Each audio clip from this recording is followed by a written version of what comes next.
But that's okay. Because here we are. Isn't this a great... I was just typing up how this song gets its own negative. And it's strange because it's not actually a bad song, really. I know some people make fun of it.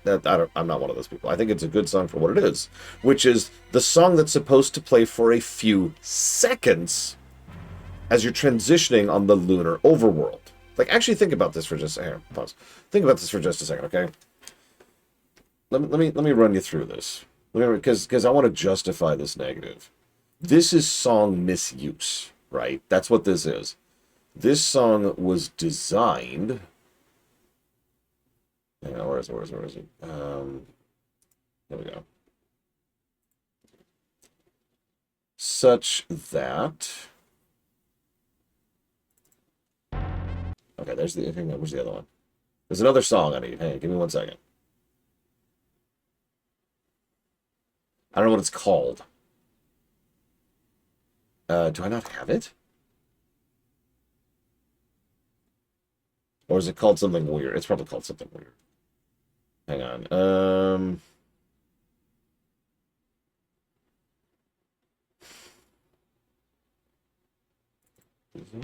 Nope, that's not it. What the hell? I don't have the song. I don't have the song. No, yeah, it's not even the first example of song misuse in this game. This is so frustrating.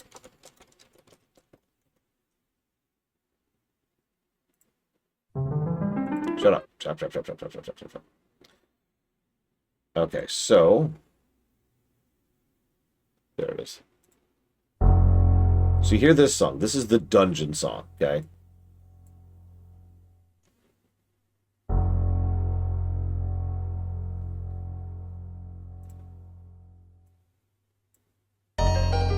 Walking around.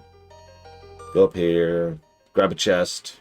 Go over here, grab a chest, okay? Okay, and then we leave. And then we go outside, and outside we hear...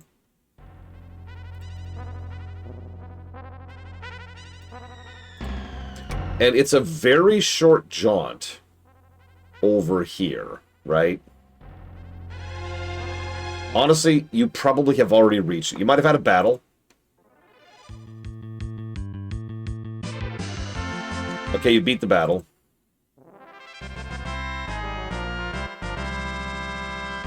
Then you go back to the overworld. And seconds later, you're already at the next dungeon. Now, I know this is a crude representation, but you get my point?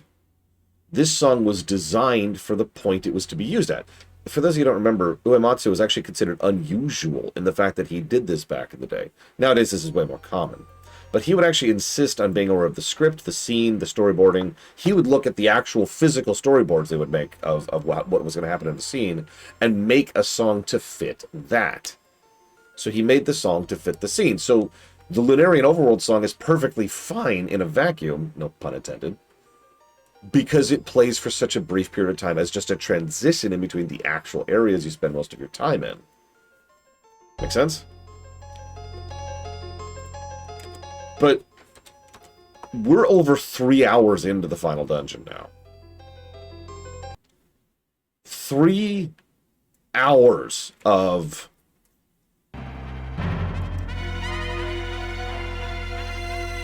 This is what song misuse looks like.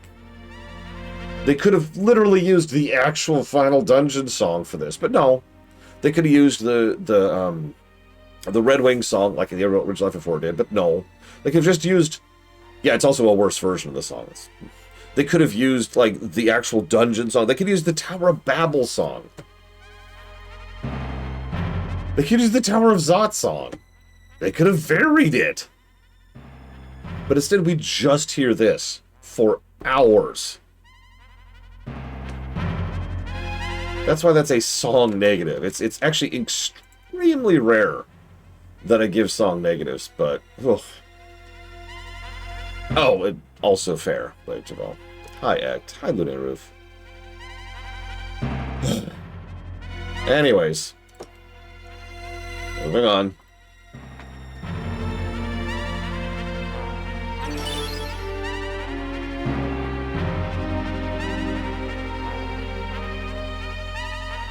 We might finish today, Act.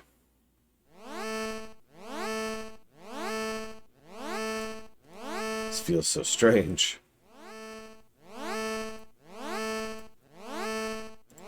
What does this mechanical sound mean? Oh no, they can even resurrect this? This force, I've felt this before. A giant creature? Wait, no! So this fight sucked in the original. Both good and bad.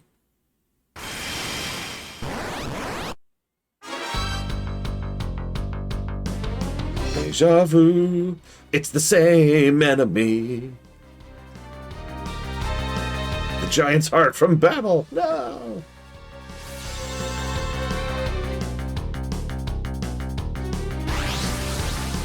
My God, this thing's speed.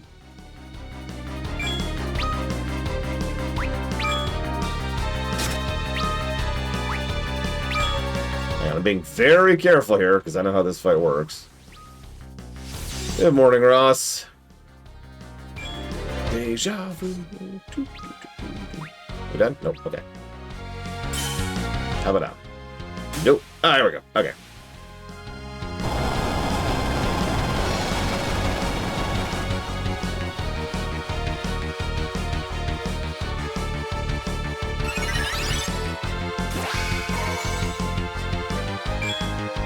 Okay, so.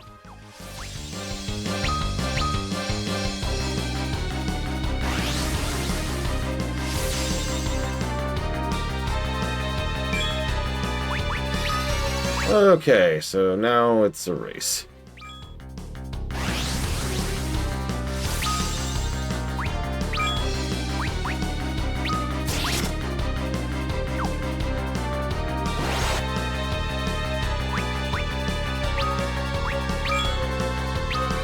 Wait, I'm stupid. I should be doing this.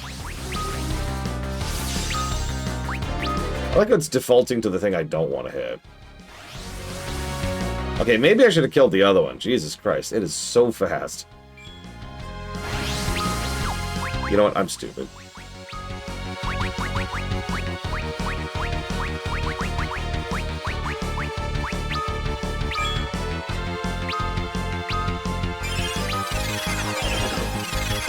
There we go. Spider Silk continues to be the best.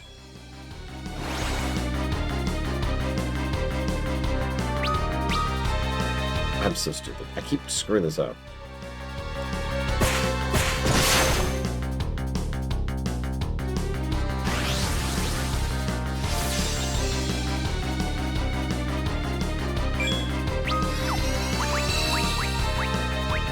Hi, Loner, and hello, Trihexia.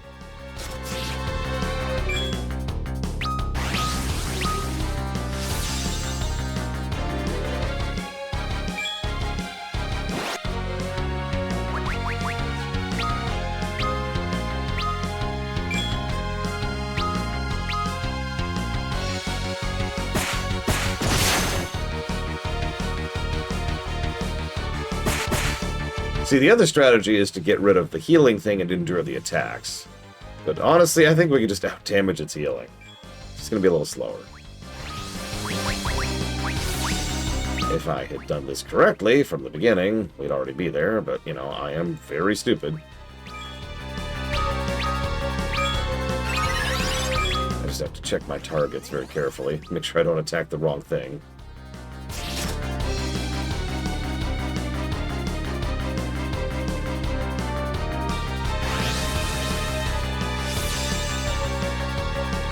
I wonder if this will score better or worse than 13. It's not as long as 13. 13 was like 80 hours. It's a chogger. Okay, and then, let's get Edge next.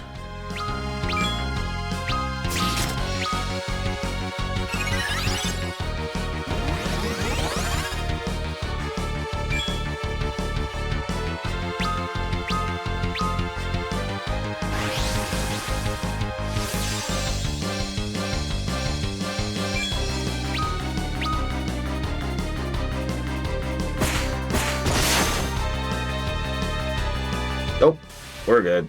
We're good. Crushed. Heal this.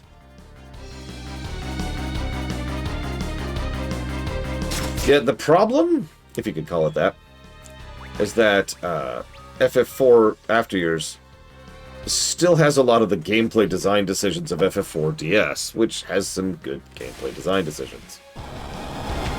It uses them pretty badly, hence the pile of negatives over there. Oh, right. I'm sorry. Hang on. Hang on.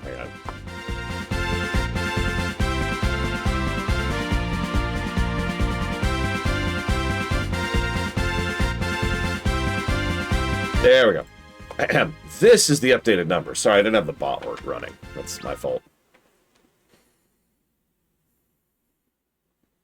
Did that machine come from the crystal as well? Even the Giant of Babel. What is happening to us here? It appears they are resurrecting more than just creatures here. This place, have we even on the moon anymore? Oh, yeah. No. Not really.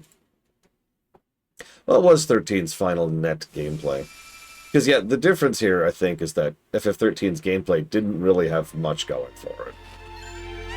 Especially after about the halfway point of the game.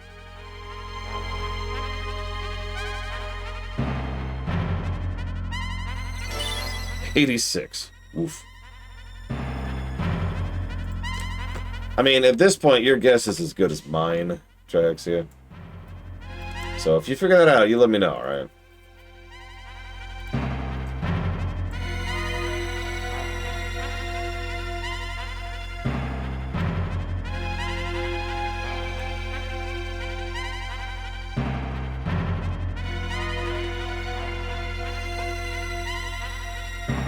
Sorry.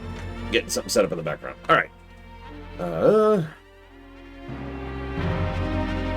And for those of you who missed it yesterday, now that we have done the Giant of Bab-Il, we have redone literally every single dungeon from Final Fantasy IV.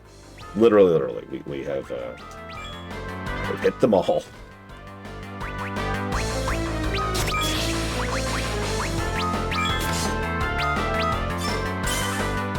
So that's cool. I was gonna say, this, like, at this point, every place we go to is going to be a repeat. So if we get, like, the Waterway, for example, or Mount Ordeals, which I believe are our two most repeated dungeons. Well, first I'm going to scream.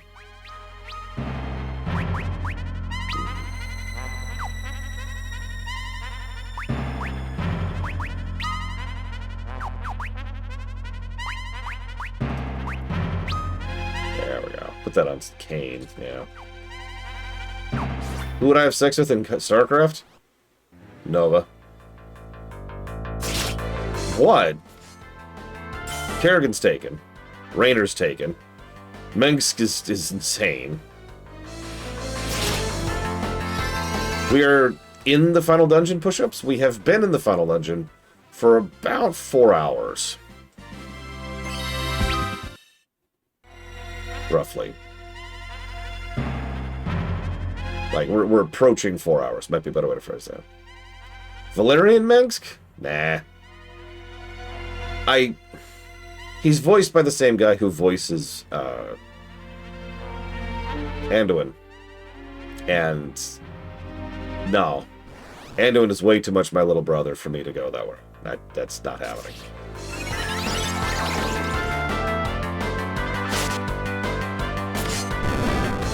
Yes, we did push-ups. Twice, by the way. No, that's a lie. I'm sorry. 3 times. That is not a joke. We left the FF4 Final Dungeon as Golbez. Then we went back in the FF4 Final Dungeon as Golbez and Fusoya. Then we went through the FF4 Final Dungeon here as the first part. And actually, it's kind of cruel. Because...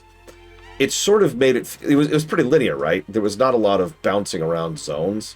It was just going through the lunar subterranean, which occasionally like one room from somewhere else. And that was fine. And so I was like, okay. Okay, cool. Like, periodically, a little side jaunt, and then we go through the last dungeon. And then we got to the end of the last dungeon, and I'm like, all right, we're almost there. That was about an hour and a half ago.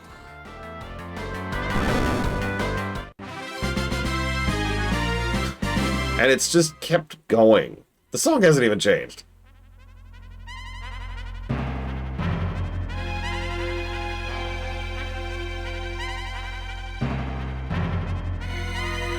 Okay.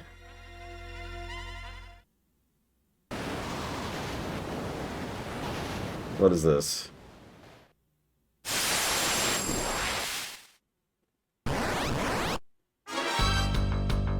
What the hell is this?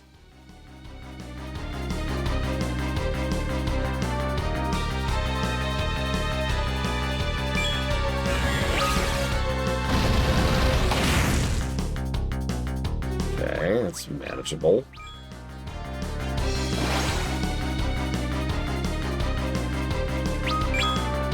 I don't know what this guy does.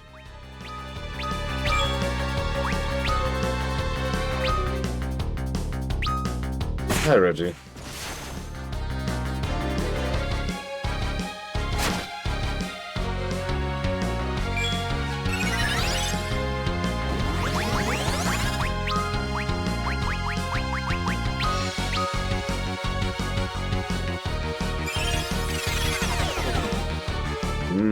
Burger.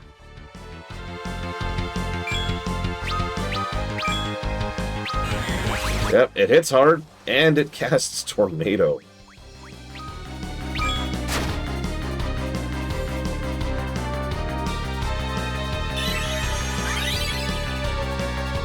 Okay. I can see my future. As long as Kane and Theodore stay alive, we have a chance here. I don't know how much health this thing has.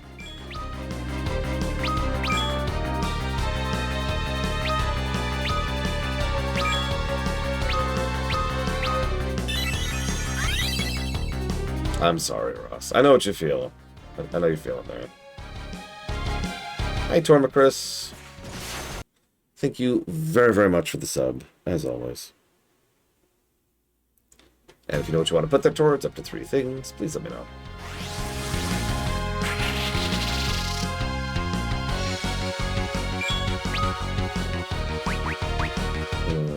You know what? Actually, let's use you as this. Where's my remedies?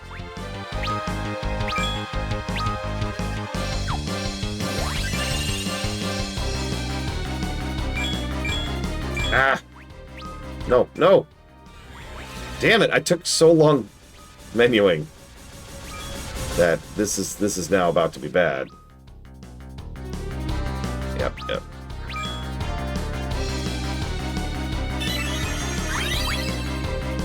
So, if you have any elemental weaknesses push-ups, and those things scan you and find that weakness, they will bombard the snot out of you with said weakness. Like, they will destroy you with it. High heroic weakness.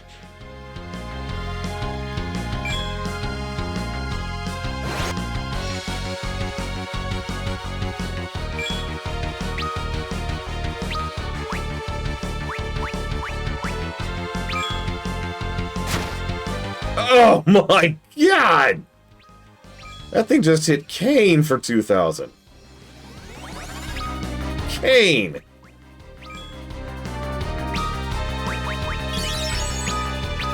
Yeah, Kane and his son are absolutely carrying the party.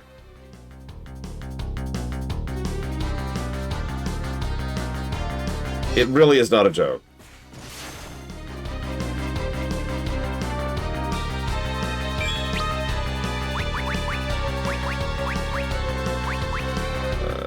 Where is it?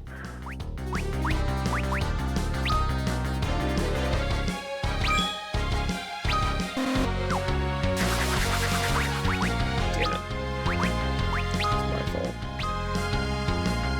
We might finish it today, Ross. I'll get more useful as this. Oh, that... Okay.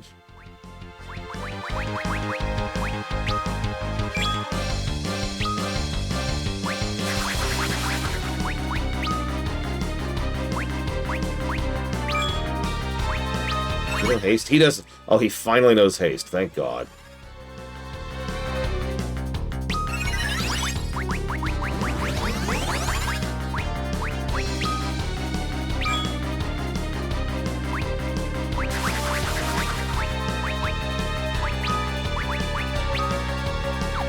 Myself.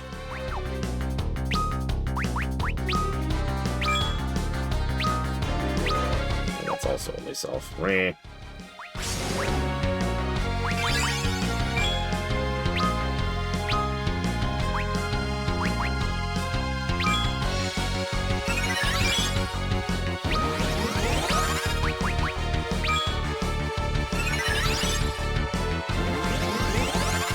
I'm anticipating a little over 3 weeks for FF11.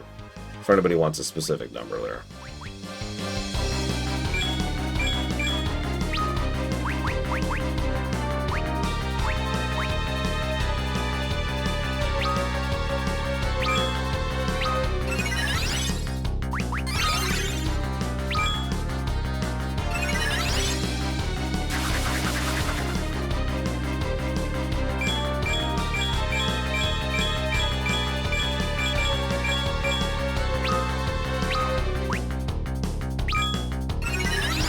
Oh, it'll feel much longer than 3 weeks. Especially since I'll have to read everything out loud, because to my knowledge, there is no voice acting in that game.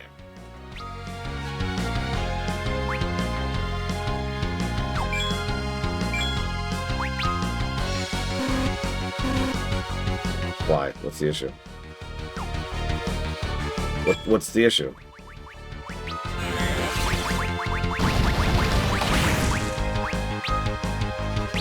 damn it, Theodore. Why do you suck? I would Berserk Edge, but that's probably a huge mistake in this fight.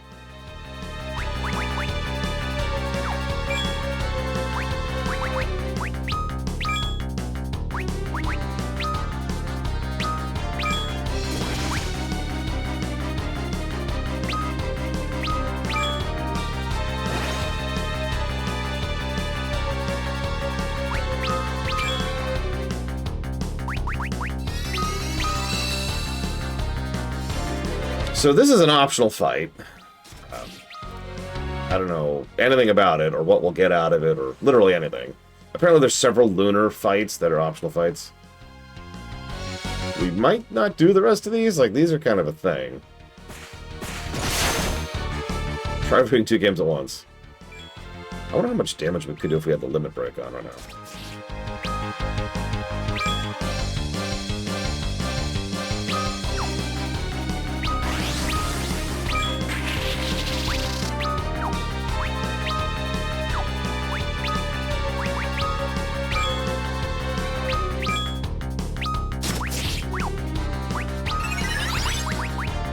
It's weak to anything. Probably not. It's a super boss. Where are these stupid things? Ah, there they are. Right at the bottom.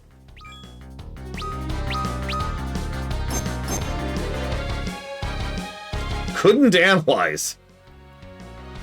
Can someone Google Lunar Dragon and tell me if it has a weak point?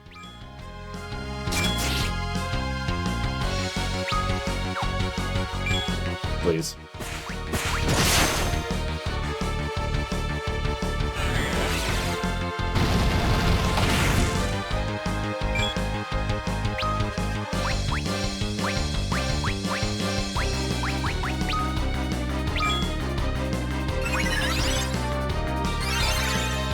Yeah, I didn't think so. I wonder if I could sap it.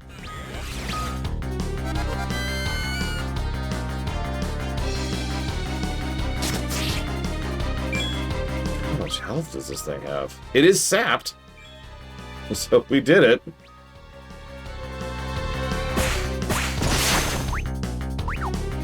Oh wow, she's tapped.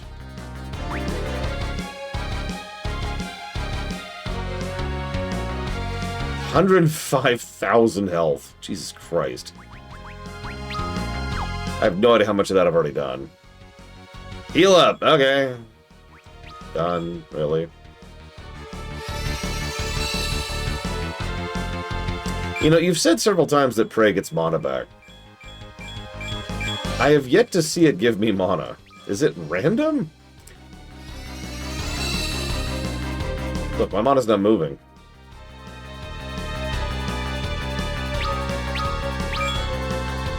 Now that I say that out loud, I feel like I remember something like that, and I think it's something in FF4DS.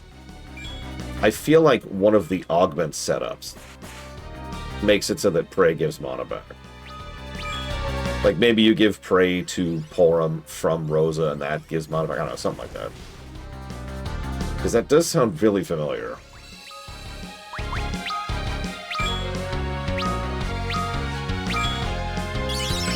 Rosa does it by default, huh? Alright.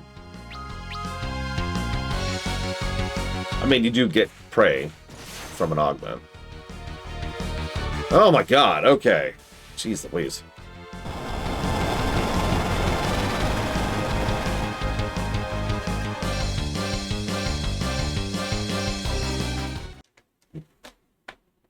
Victory!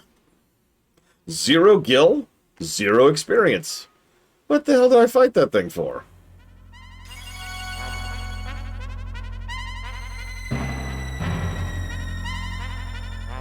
May the young mage be granted a new power. Power surgeon. Who will learn dual cast? Porum, because she's the only one in my party.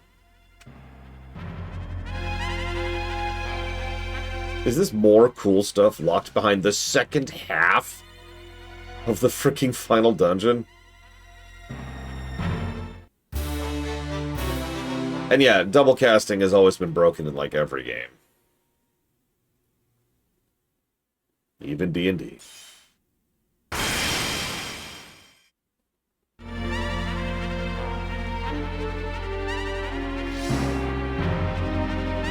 Okay.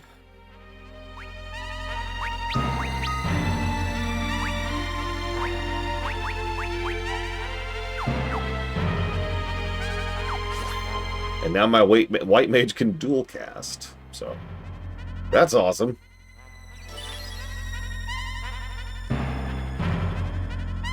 Hey, it's the Feymarch! Yay! Dude, 7... I don't know what the hell they were thinking with 7. I mean, I actually do. 7 was so insanely rushed. I'm pretty sure they literally did not do any playtesting for the final dungeon at all. Look up the development time of FF7 someday. Hey, Jesse's Mask. Thank you for the sub. As always. Give me one sec.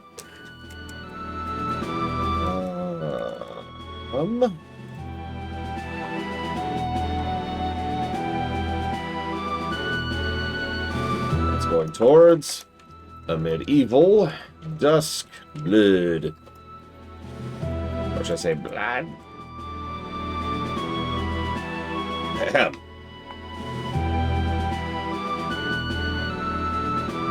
Hobbits, yeah. Never in a million years I expect you to come back. It's actually funny, since Golbez flat out said he would come back someday. Like, that was the whole point. Fusoya was like, we'll leave until you've caught up with us. Bye. So, by definition, they were going to come back. Anyways, it's been a while, hasn't it, Kane? 17 years. I have somewhat mixed feelings about this reunion, but I must admit, you've been a strong ally for all of us.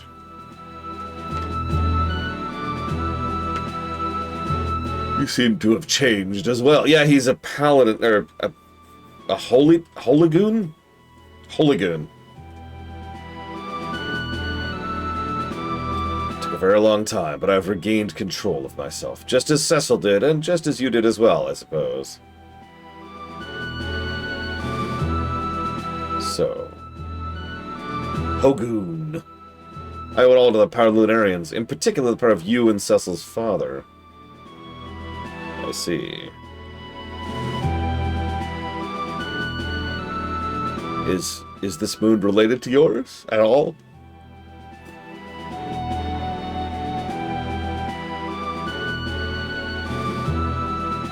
What's happened to the moon in the ensuing years?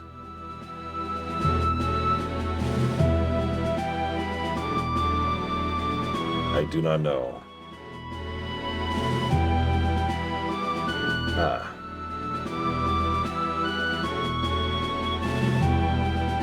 Lunarian's crystals were robbed of their power. The enemy's claws were upon them. They were they?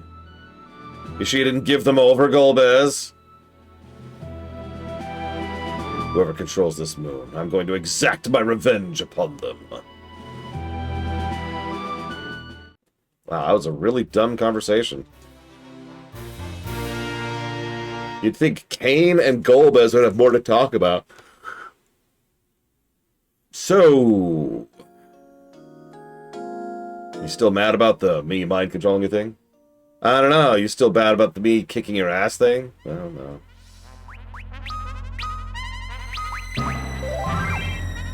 Nine and a half hours. 9.5 hours just in this chapter, guys. Jesus Christ. Yeah, we're on another moon. The second moon. Which I swear I thought was like the original moon, but I'm hearing conflicting reports. I don't know, whatever. I don't know, Jesse's Mask. I was actually thinking about that. Like, sure, yeah, episodic, blah, blah, whatever. But no, for real, why is this game so long? I know that sounds like a strange question, but what stories has this game been telling that's worth the duration? Right? It's like Darker I mentioned earlier. FF4's story was very concluded. Any new story, by definition, would be a completely new story. Now, that's fine. Majora's Mask was a completely new story. Cool. But, like, that's the point, isn't it? It was a completely new story. Like, if you're gonna do something new, do something new. Don't just rehash the previous game, but worse. Oh. Oh, okay.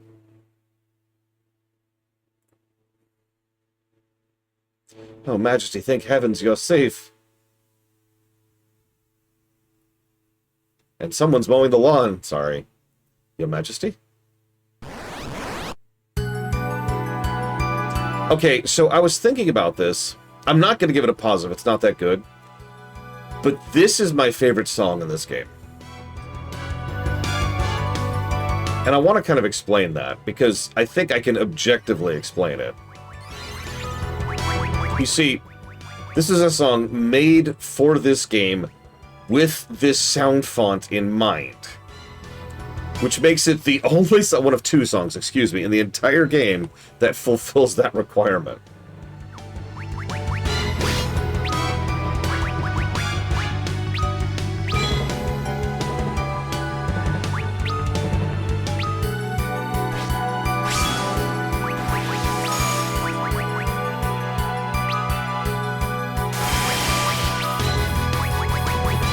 Yeah, the Mysterious Girl song and the Mysterious Girl boss were actually made with these instruments for this game. And so there's some actual, honest-to-God, design to it. It's not just like this weird, kind of pseudo song of weird.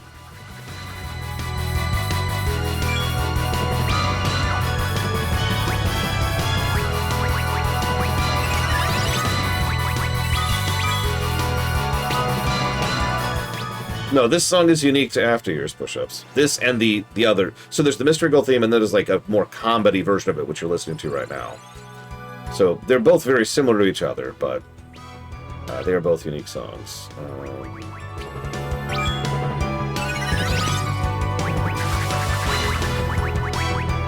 Also, I already love Dualcast.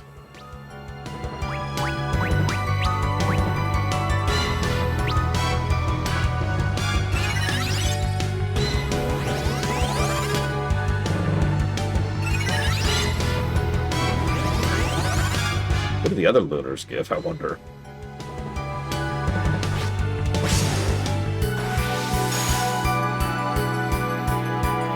We'll find out. I know the music of FF4 inside and out. I literally learned music design based on it, so...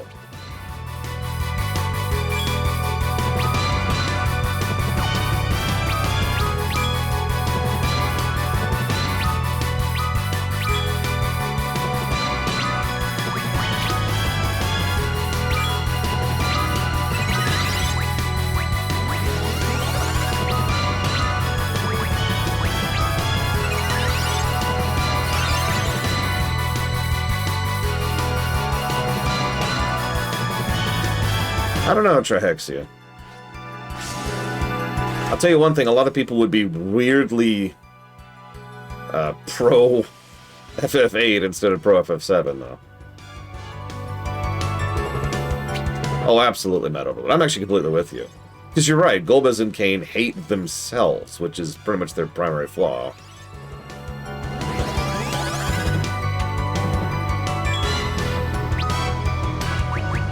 Like, how do you bypass that problem, right? I guess we could Reflector? Sure, why not? Not like I'm leaning on spells. Yeah, so I have an entire party of hasted, blinked people.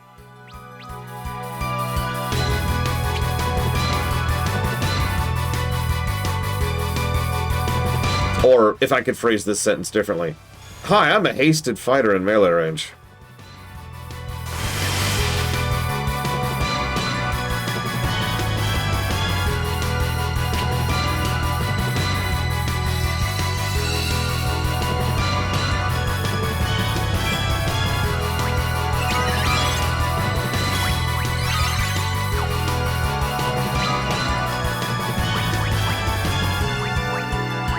I'm gonna start hitting it with Chocobo, just to be mean.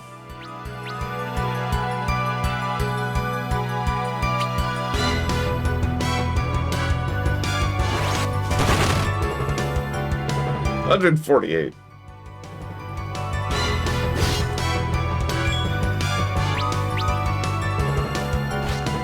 Would have been funny if that killed her.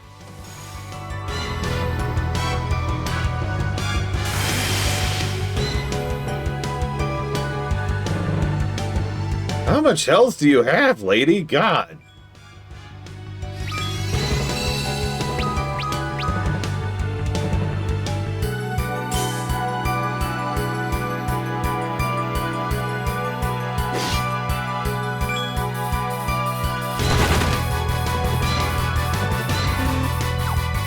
I'm actually out of mana on Kain. It's taken so long. Whatever, just beat her. Just beat her facing.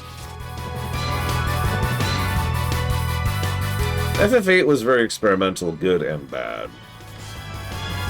I admittedly am a bit of an FF8 defender, but at the same time it would be foolish to deny its flaws, of which it has so many.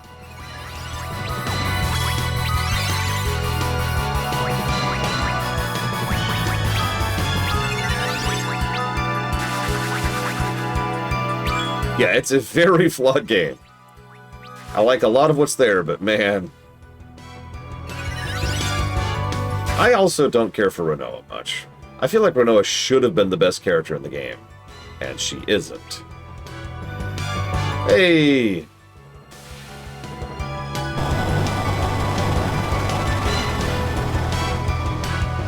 Yeah, Ashura couldn't do jack. That was actually funny. Good fight, though, for what it's worth. It's a very FF5 fight. Which makes sense since some of these are based on the DS version of the bosses. Hi, Dr. Winter.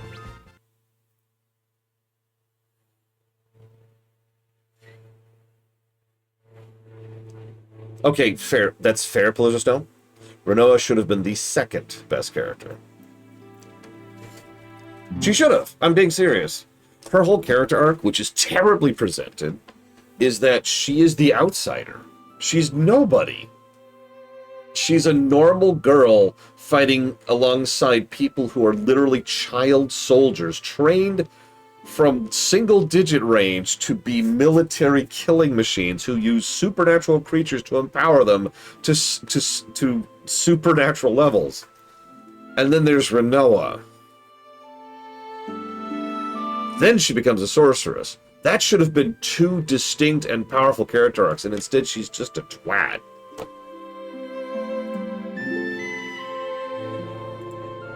Oh yeah, she's also a Nepo baby. I forgot to mention that. That comes up so little in the actual game, I actually forgot about it. Anyways, Rydia. Yeah, by the way, fun fact, if you don't bring Rydia here, you just kill Ashura. And if you kill Ashura or Leviathan, you can't get Bahamut. I'm sorry, Rydia. Thanks to the strength of your will, I finally managed to escape the clutches of that evil girl. I'm so happy to see you again. I apologize, Rydia. The way I chased you out of the Fey March. No, don't blame yourself. You're only trying to do what was best for me. I understand that now. It's been like 3 days. No. Already, I've wanted to see you for so long. I've wanted to see you for so long. I've wanted for so long to see you again. There we go. No, and I shall always be with you. Flattered? Yes, my queen.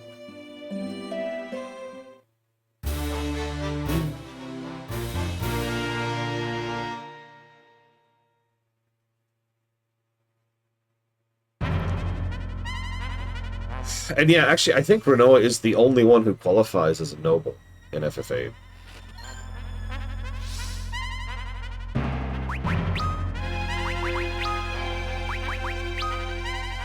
Protect against Paralyze lowers her stats by a weirdly large amount. Can you put it on? Also lowers her stats. That kind of sucks. I wouldn't count Laguna. Laguna is... I wouldn't count Laguna. Yeah, like being elected president isn't the same as noble. I'm sorry.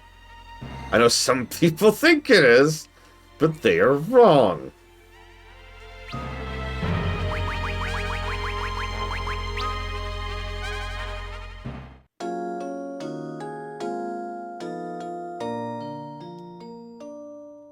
Yeah, that's what I was just thinking, Maze.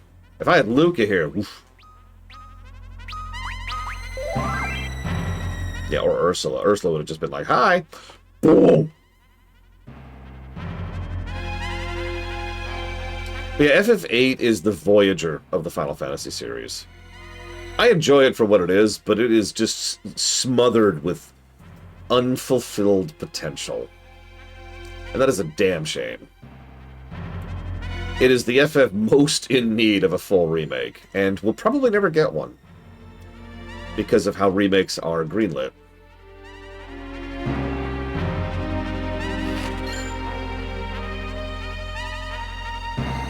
Honestly, yeah, 2's in a similar boat. I would actually say 8, 3, and then 2, in that order, are the most in need of remakes.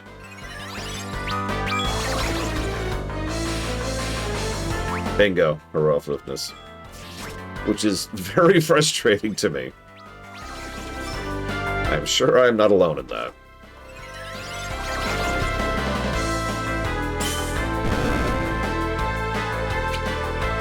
Yeah, Legend of Dragoon? I don't think I've heard of that game. Has anyone ever heard of a Legend of Dragoon on the PlayStation 1 that I've already done a full review of that was actually a really good game? No? Yeah, me neither. Sony!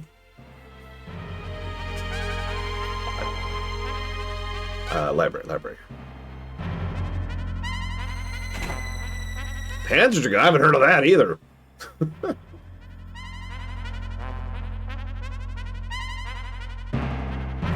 But Need is doing some lefting there, but you get my point, right? Like, what would you rather? A remake of insert good game or insert bad game? Is really what that boils down to. The answer is always going to be the insert good game, because that way it'll sell more. And I find that frustrating. I find it far more interesting to see a remake of a bad game.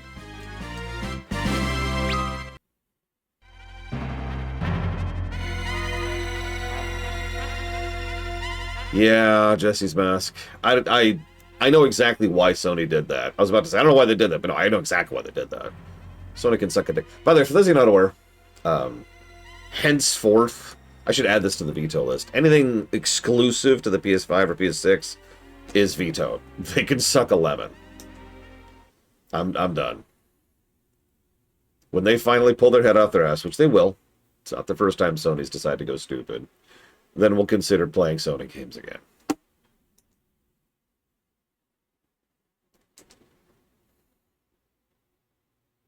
Yeah, it has a good remake of a bad game ever happened. Silent Hill 2! Okay, I know people are going to get some hackles if I say that.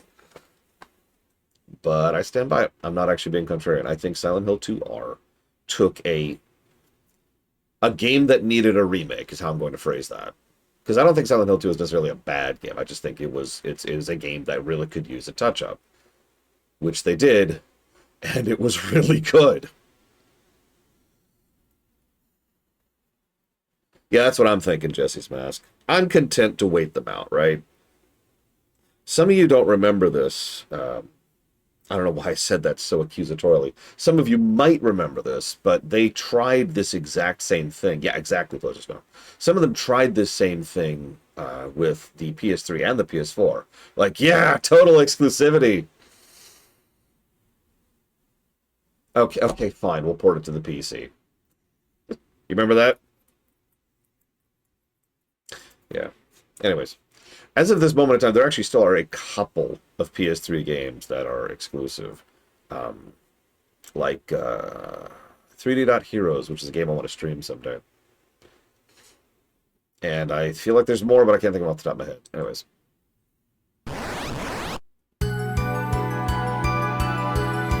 Oh, right. Yeah, Leviathan. Wake up, lore. I'm just on autopilot here. Okay. Okay. Why is Rydia faster than Edge all of a sudden, by the way? That's just been a thing.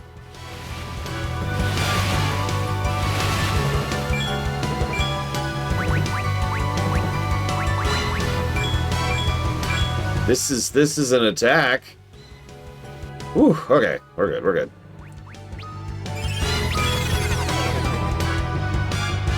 Rydia is wearing less clothing, that's true. Hold on a second.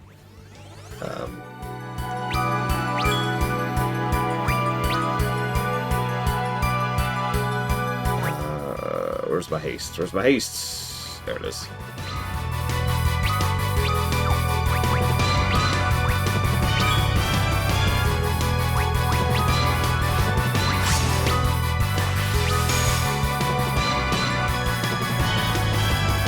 Oh, Jesus. Has it really, Jesse's Mask? I lost track of that. I believe you. Oh, Silent Hill 2R is something I recommend. And if you know me, I don't like horror games. Silent Hill 2R is a shockingly good game. Like, Game of the Year territory.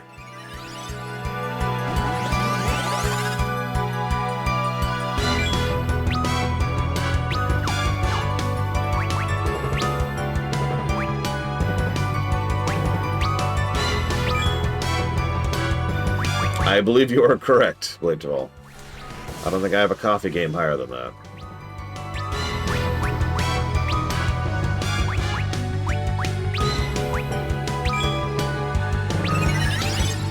He still doesn't know Kiraga. Does he ever learn Kiraga? Hi, Giga. Would you believe I've never played it, Push-Ups? I own it. I bought it like the first time I saw it, but I don't think I've ever actually sat down and played it. Is this the longest single-player FF? I'm pretty sure FF13 is still longer. Reminder that FF13 was 80 hours. We're staring at 40-something right now. No. Theodore. Yeah, FF16 was also damn long.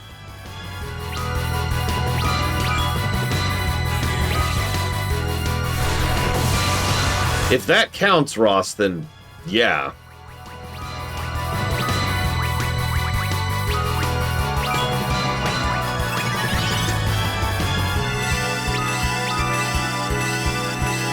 That's true. Virtual Highlight counts.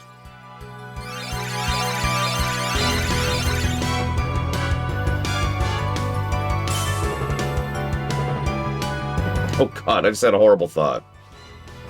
A terrible game remaked into a better game? Star Fox! Over and over and over.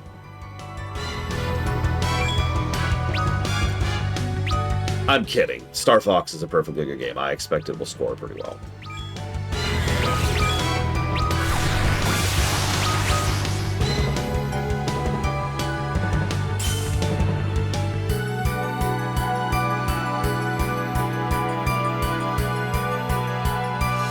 Yeah, my almost 100% save, I've never actually 100%ed FF12. It's like 99.9%.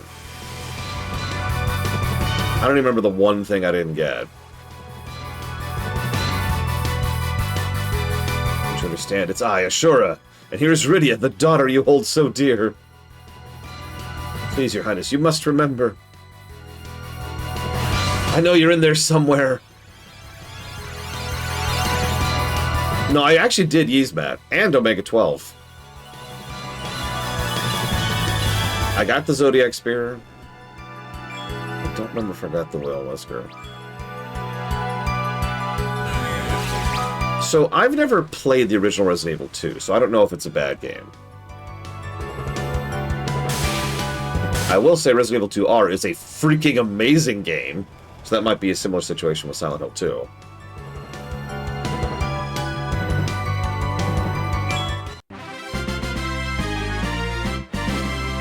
You know, in other words, a game that needed a remake. I just got Kiraga! I just got Kiraga! They heard me, and I just got Kiraja! Holy crap. I can think of a lot, Blade Jamal, but I'm curious what yours is.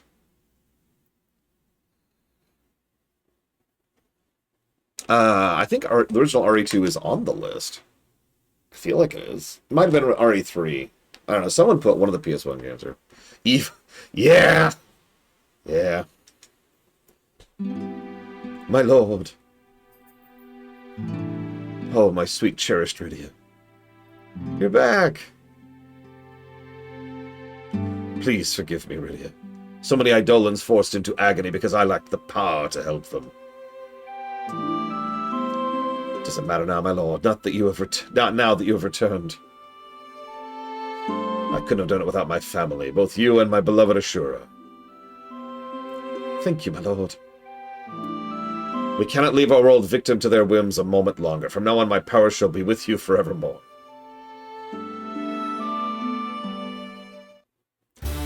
Lol, nice. So now we have Leviathan, which is one of the best summons of the game, only surpassed by Bahamut. Who, ironically, we're gonna get pretty soon. So, worst candidate for a remake? By logical definition, it would be like the best, already most polished game, but actually, if we skip over that, yeah, something super recent that just, there's no point or benefit in making it again, right? Like The Last of Us. Or The Last of Us 2 is actually a better example of that. Imagine if they did a remake of God of War 5 now. Hell, imagine if they did a remake of, oh god, I don't know, Expedition 33? Like, no, guys, no. No, stop. Discontinue. Yeah, remake of Baldur's Gate 3, you get the idea. Having said that, that feels like that's a cheaty answer. So for me, I would say the game least in need of a remake is StarCraft 2. Think about it. Like, really think about that. StarCraft 2 is relatively recent, even if we count the most recent version of StarCraft 2 that is only 10 years old. Oh my god, StarCraft 2 is as old as Mega Man 11. And, yeah, it's StarCraft 2. I don't know what else to add to that.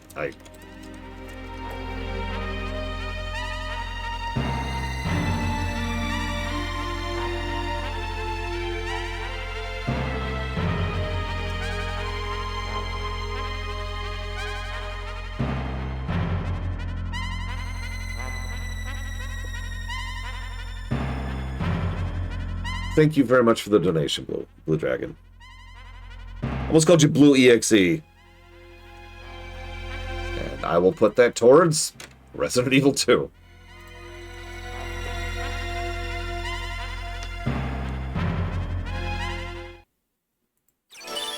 Oh my god, is the song gonna change? Oh my god! We did it! We shifted songs. I promised myself I wouldn't cry.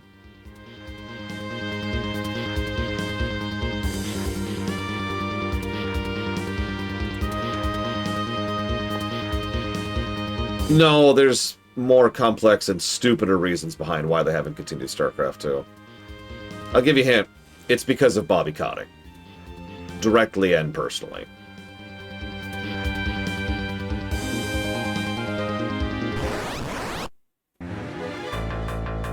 I can't do it, Kika. I've never been so happy.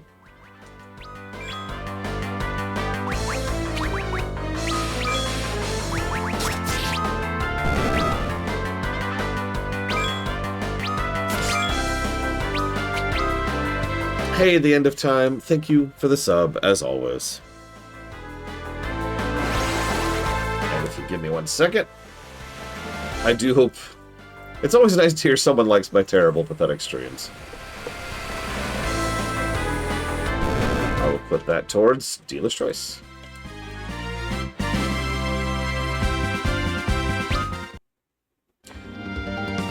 You know, honestly, I haven't actually really sat down and played the Age of Empire 2 re-release. I don't know what it qualifies as.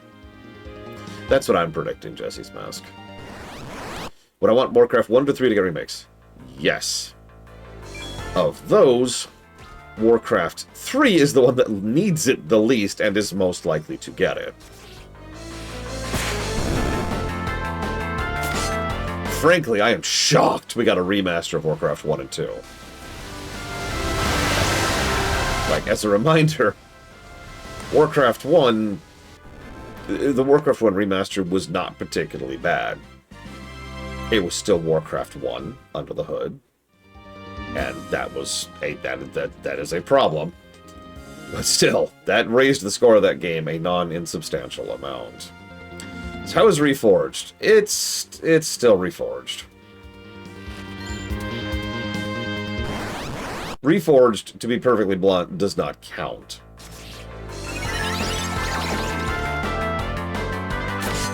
That's not even a joke. Like, it doesn't count. If you know anything of the behind the scenes, which I myself have reported on many times, Reforged was so sabotaged and so cut off at the knees. It honestly should have never even been released.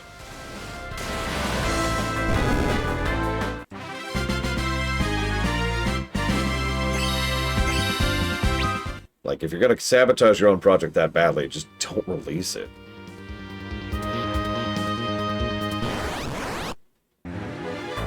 Anyways.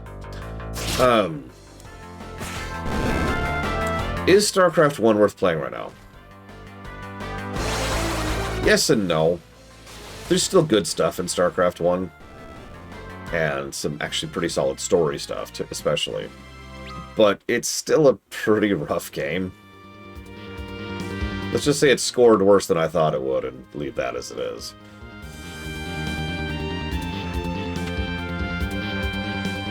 I am one of the few people who does not agree that StarCraft 1 has a better story than StarCraft 2. But then again, I actually think StarCraft 2 has a good story. So what the hell do I know?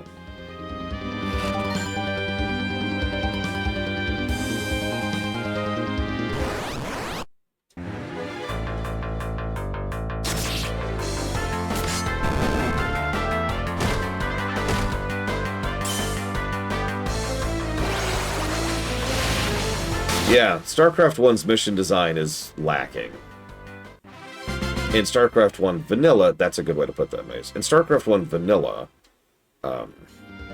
most of the missions are, you have a base, go kill the enemy base.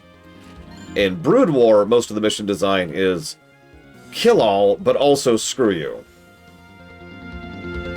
And that's barely a joke. The mission design is just unfairly punishing in Brood War. In a way that honestly was not very fun. It just became a slog at a certain point. I will agree that Heart of the Swarm is definitely the weak part of StarCraft 2. I've never contested that. I think Wings of Liberty is phenomenal. And I enjoyed Legacy of the Void quite a bit. They did some really cool stuff there with certain characters and Alarak. Yeah, the epilogue... Moving on. That's my answer to that. Moving on.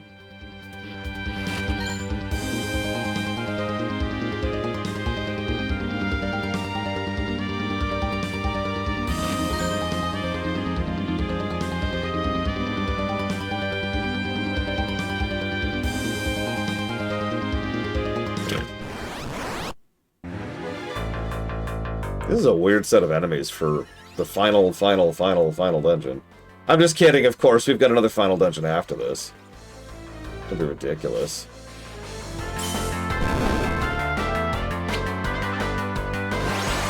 I'm not joking. There's another final dungeon after this. That really is not a joke.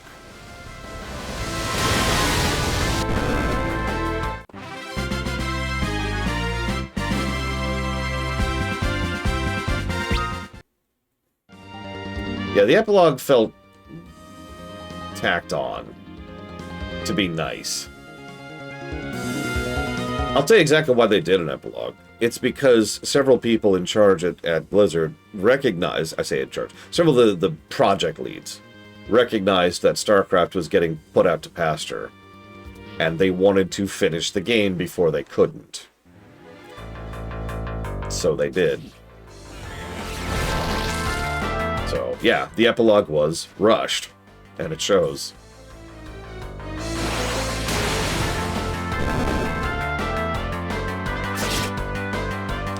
What's even more frustrating, unlike the game we're playing right now, whose predecessor had no real openings for a sequel, StarCraft 2's epilogue was designed around someday doing a sequel. Like, they wanted to go back to the story someday, so there's a lot of dangling threads in StarCraft 2, which they never really got to do anything with, so that's cool.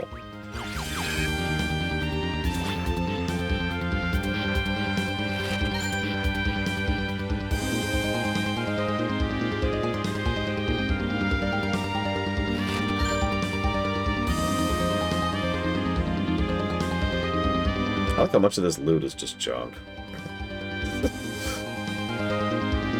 Well, supposedly they're making a new StarCraft game, but we don't really know what the genre is, or even who's developing it.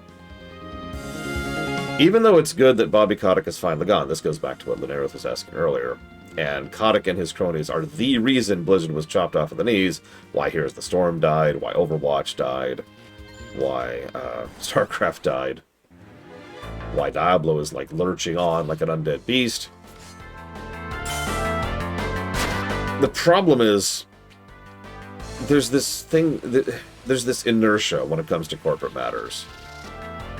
And that inertia we haven't gotten past it yet, for lack of a better way to put it. It is too difficult to try and convince the people who make these decisions, which would be Microslop, to actually greenlight things when Microslop is hemorrhaging money so fast and hard.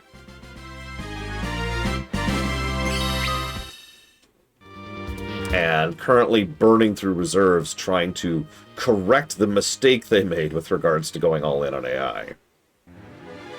So, you see, Maze, I love comments like that because it proves you're not listening to me. Because I've already mentioned that twice in the last, like, 5 minutes. Games in the last 10 years I would call historically significant games. Oh yeah, Meta is so Microsoft has been pulling back on AI. Some companies have been going even further all in to AI, and it is actually kind of funny. We're probably going to see Meta die in the next few years. And frankly, good riddance.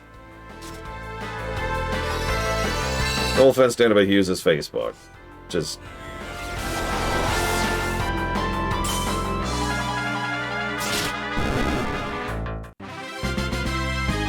So what's come out in the last 10 years? So that's 2016 and onwards, right? Bobby Kotick, so you probably don't know me very well, push-ups, but I don't like to call someone evil unless I've actually done my due diligence and looked into them. Bobby Kotick is an evil man. He's what you're thinking of in your head when you think of, you know, like you see, you know those movies in the 80s where there's this corrupt, evil corporate business? That's Bobby Kotick, right? Except worse because he's real and not a caricature who ends up, you know, getting shot by Danny DeVito or whatever. Anyways, historically significant games of the last 10 years.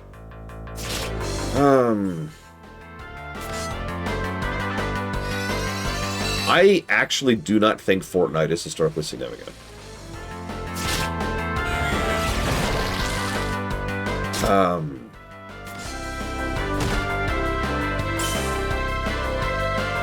Hi, Phaethon.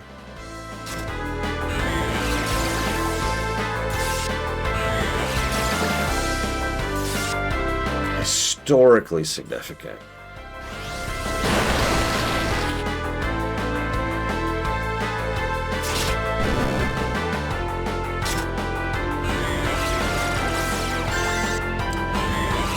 Actually, yeah, I think WoW Dragonflight counts. I know that's a strange pick, but it was such a sea change for WoW. Actually, Shadowlands would qualify too, also in the last 10 years. For pretty much the exact opposite reason. Shadowlands almost killed WoW. Directly led to the salvation of Guild Wars 2.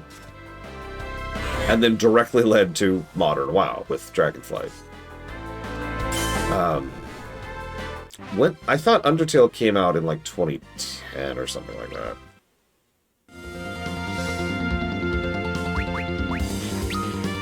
Yeah, 2015, excuse me. Still before the line.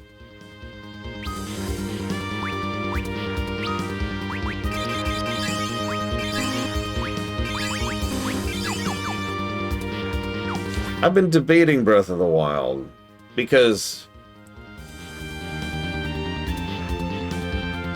I do not think Deltarune is historically significant. Not the least of which because the fact it's not even out yet.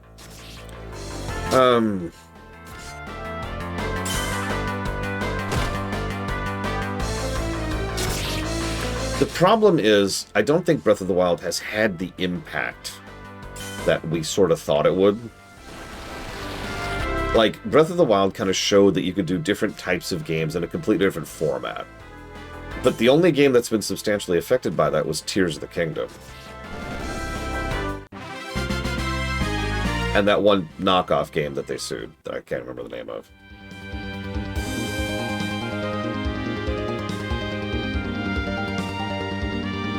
Yes, Blade Tavall, listen, listen! It's a different song! When my baby daughter was born, I didn't cry. But hearing this song... No, I know, I wasn't counting Mario Odyssey either. Or Wonder. Like, Mario Wonder is just a really good Mario game. It's not really historically significant.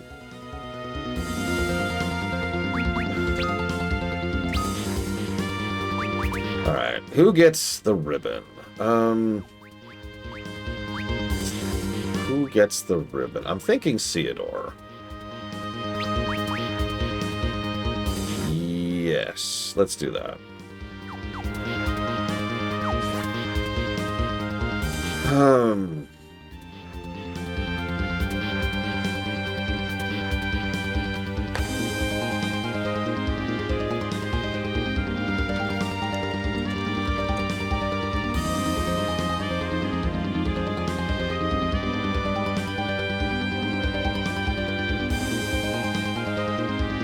Oh wow, Stardew Valley barely comes under the line. February of 2016.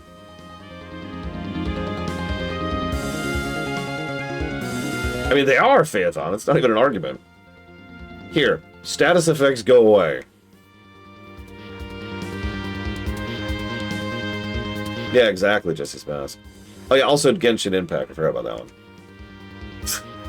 I forgot that game existed.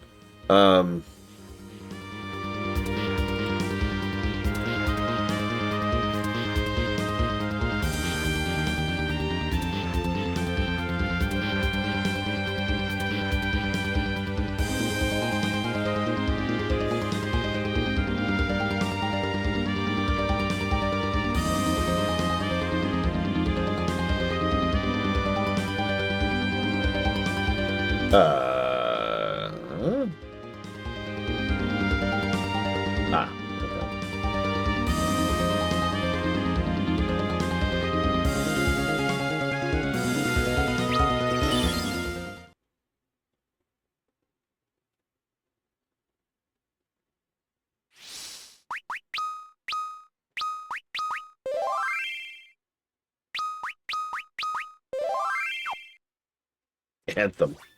I mean, Anthem was when BioWare finally rolled a 2. It had been a long time in coming.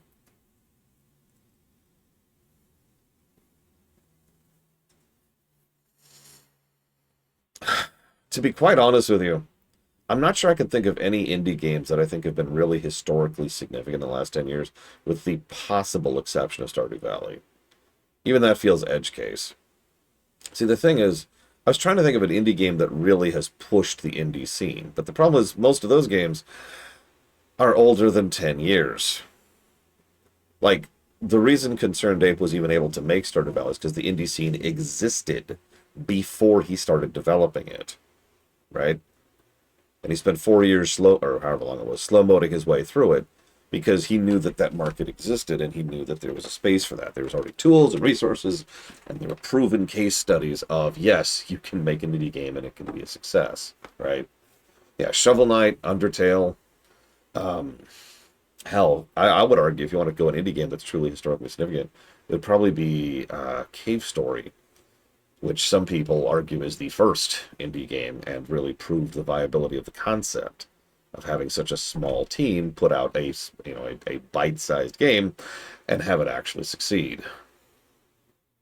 Which is funny because that happened all the time in the NES and the SNES era, but whatever.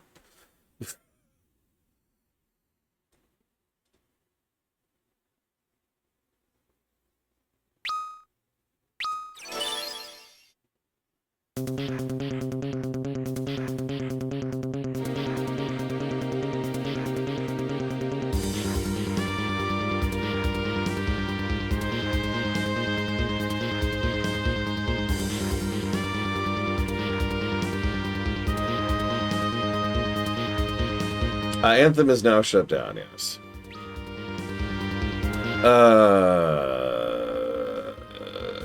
That was Hearthstone push-ups. Stellaris?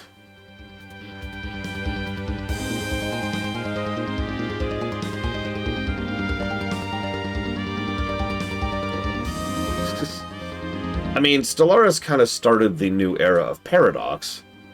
The era formerly codified by Imperator, actually, which is probably more historically significant than Stellaris.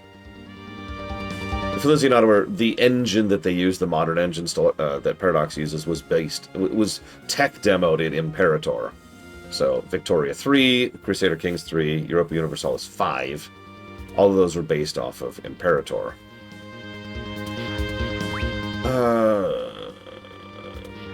Okay, so this is gonna suck. And yeah, that's the other thing. Stellaris did kind of change how 4X games works, but what other game has... Like, it's the Breath of the Wild thing. Who has been inspired by that? Yeah, we might be caught on the sheet. I don't care. Yeah. Does that make you feel better? Okay, so hang on. I need... Theodore... This is gonna suck, because these guys are not level at all. Rosa, who's level 30. Cecil, who is Garbo. Just straight garbage. And I guess we'll bring you here.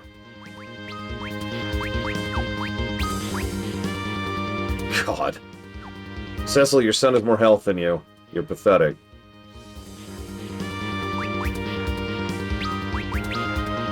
Ugh.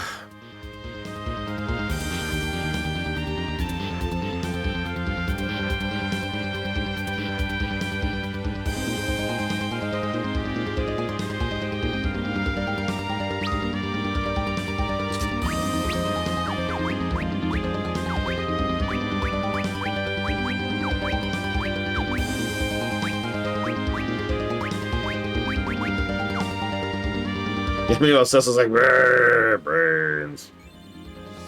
Brains. Stellaris kind of changed how 4X games operate. Greater depth, more layers of detail and gameplay mechanics between you and the things you do. Actually solving the late game issue, better design of the mid game issues. Heavy emphasis on actual storytelling in terms of quests and developing quests, which can go down multiple arcs, all kinds of stuff like that. Like, Stellaris is a new format of a 4X game, but as Toyota says, nobody else has been doing anything with it, so it doesn't really count for, historically significant.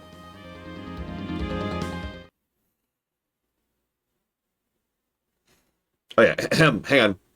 Let me voice this with all the due sincerity, of course. And what you just saw is all of the dialogue Cecil has in this entire section if you bring him along. No, you.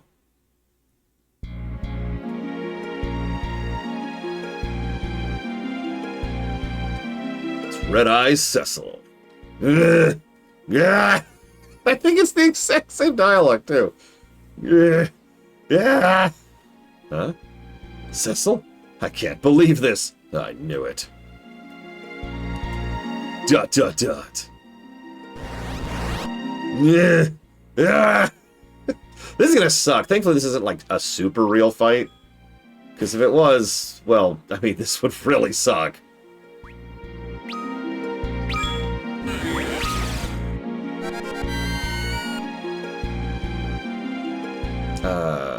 Why is he... look. Let's let Kane and his son do some real damage here, while the rest of y'all pretend to be part of the party.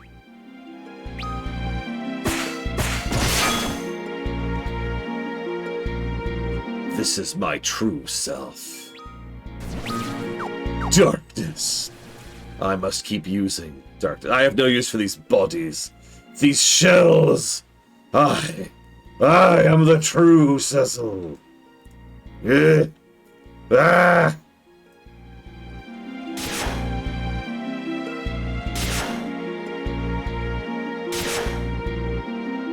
I'm gonna voice that the exact same way each time, too. The final flame? Enough, you shell. Cecil.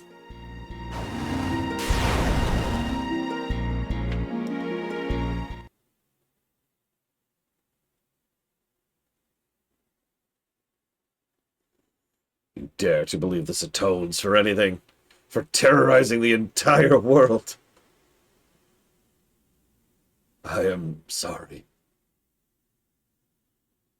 Forgive me, Cecil. You dare believe this atones for throwing me aside? Isn't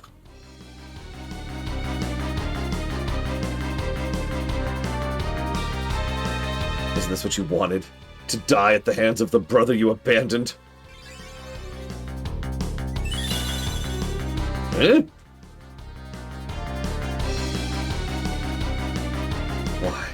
Why do you choose him, Rosa? This man threw me away like trash. He steered the world towards its own destruction. You are not my Cecil. My Cecil's over there, dressed as a dragoon for some reason.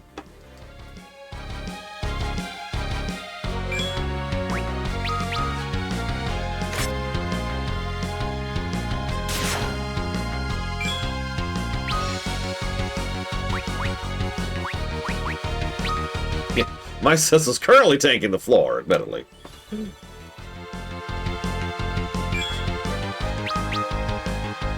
The joke is that Kane and Rosa are an item, and Theodore is their son. And honestly, it's so barely a joke, which is why I keep repeating it. The game... I mean, surely it's not true, but the game really leans into it, like a suspiciously large amount.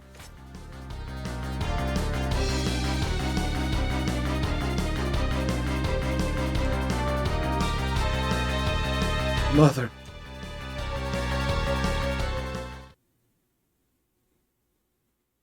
You fool. Only now, at the end, do you understand. Biggs, aren't you dead? You must believe in your parents' blood. That's right, Theodore. Even here, in your last cutscene, you can't avoid being a Nepo baby. Wedge. What's your problem, Theodore? Don't you remember what Kane taught you? Yeah, your actual father. I'm telling you, they just keep bringing it up.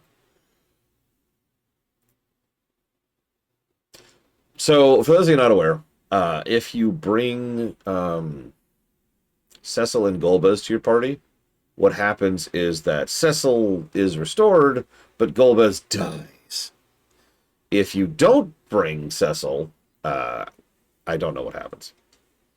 I know there's an outcome in which, like, Cecil stays brain dead. Yes, that's it.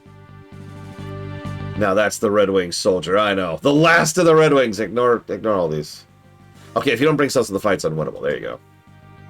So if you bring Cecil and don't bring Golbez, he stays brain dead then? Cecil's my father. You sure? Rose is my mother, and I am their one and only son. Genetics are awesome. Oh my god, and he's dead! He starts the battle dead! Oh no, that's Kane. That's Kane. Okay, never mind. Oh no, that's Cecil. Sorry. I actually thought Cecil was Theodore. My father's right here. Theodore, you too? Sorry, sorry. I thought he was, yeah. Moving on. Let's, you are the wrong person. Where's the actual white mage? There we go. Get up, Dad! Totally my real dad. Miss? What? What?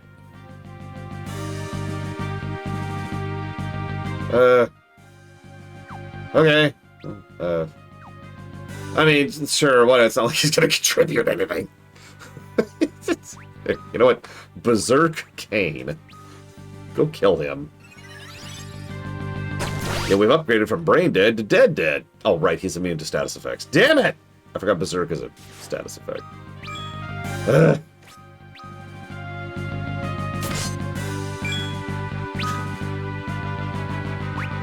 Here. Go faster.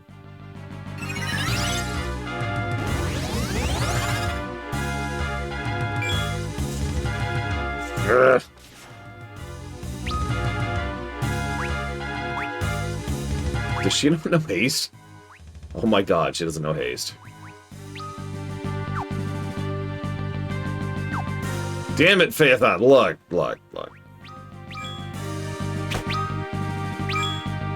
That would be very funny. Sorry, you're immune to haste. What? You're immune to all status effects. It didn't say negative status effects.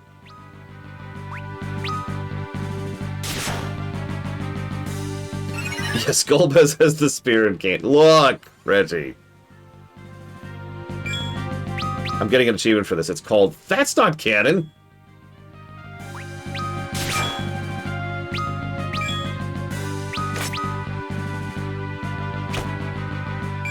Like a Rose is doing 1,000 damage with the Yoichi back there. I think she hits harder than her son.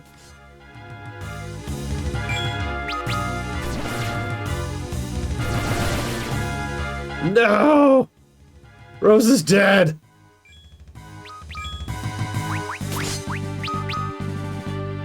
I guess I should res her. I don't know. Oh my god! Just never mind. Theodore hits harder. You too shall obtain eternity in exchange for your life. Theodore? Theodore. Ah!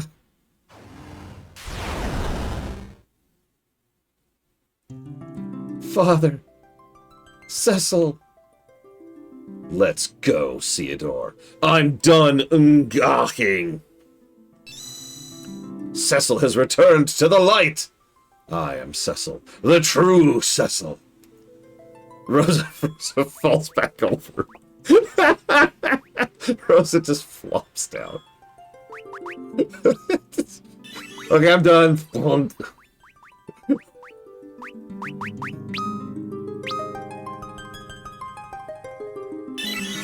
Oh, right, I forgot I was dead. Ugh. Alright, Kane, could you bring this home, please? For these losers.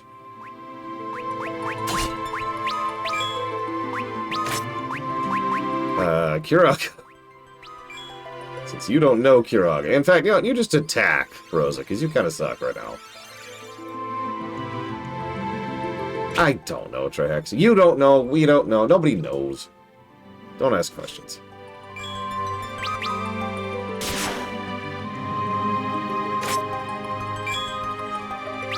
You know what? Just attack. Just kill him. Just kill him.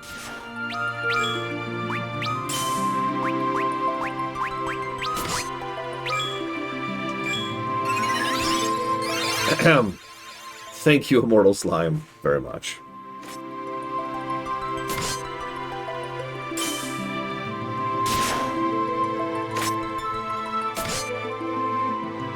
Always appreciate that support. Hi, PB Good Fate. Let me go ahead and jot all of that down. Or... how could you be Cecil? Trails of Crossbell, Trails of Cold Steel, and Jedi Survivor. Thank you. Wait, what does that make me, then? You are myself. That is true. The me that shut himself away from the world once upon a time.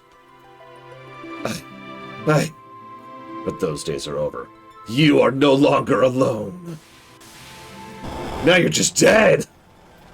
Sorry.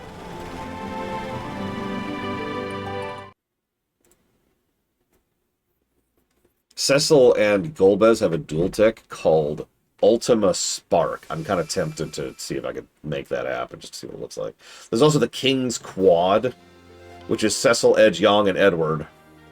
There's Final Fantasy, which is Cecil, Rosa, Kane, Rydia, and Edge. I might try for all three of those.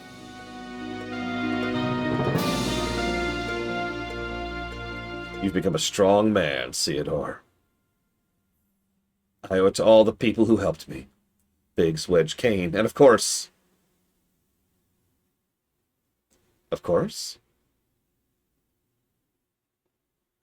You, of course. Without my mother and father, I am nothing! I have embraced the nepotism! Theodore. Thank you, my son. Thank you for being Boar. I could hear your voice. It echoed across my mind throughout the entire ordeal. It sounded like, ugh, ah! That was what kept me from withering into an empty shell. Cecil. It's been far too long, Cecil. Nice drip, Kane.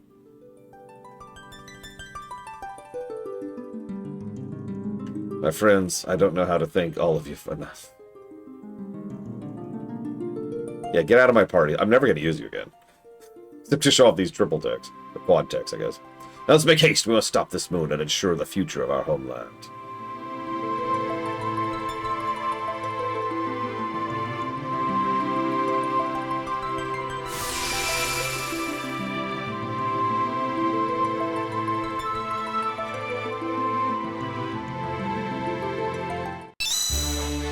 Excalibur, which I'm probably going to put on Theodore, actually.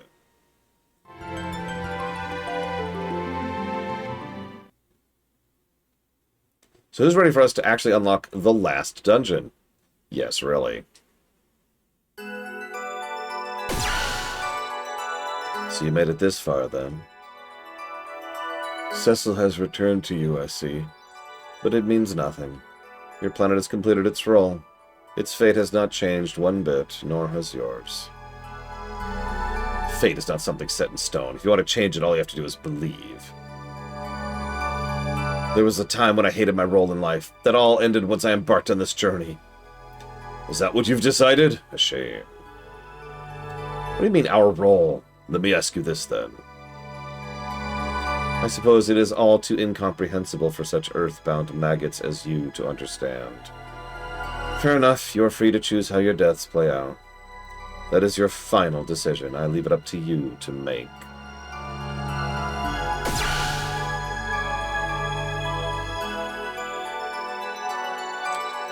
Alright, so now we're going to turn around. That's actually our point of no return, if I'm remembering. Or close enough to it.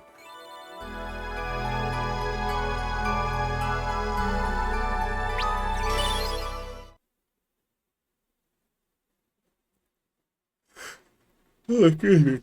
We all healed. We are not healed. Let's go fix that.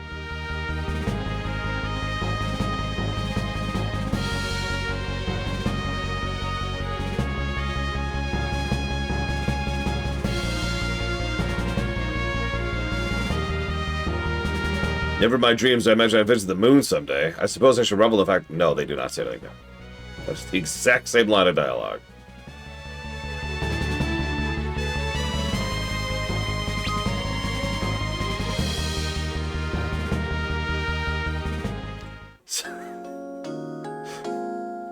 Okay, in fairness, the people who talk about Cecil probably say something different. I hope they say something. They might not. Hang on, hang on.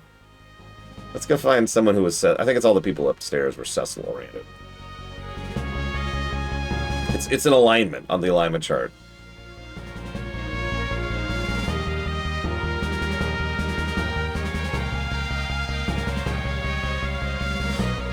Alright, ready. What do you got? We have Cecil and the Eidolons. With all our power pooled together, there's nothing we can't achieve.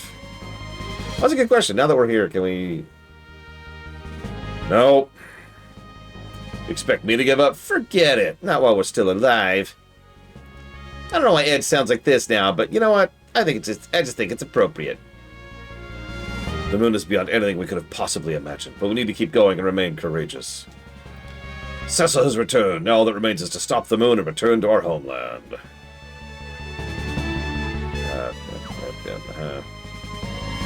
Cecil's back and fit as a fiddle. Now let's get this moon business in order to make it back home in one piece. Cecil's with us again, and so is everyone else. I know the Elder placed his trust in us. He needs us to stop this moon and return home to him. Does he?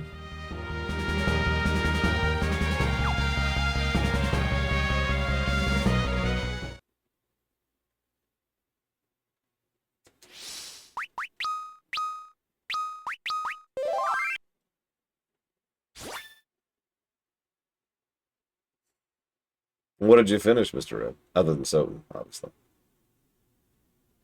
Callum can't stop mooning people. It's in his blood. You see, he too is a Nepo baby.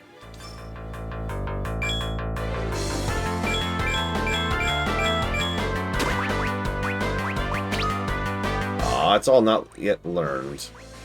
Ah!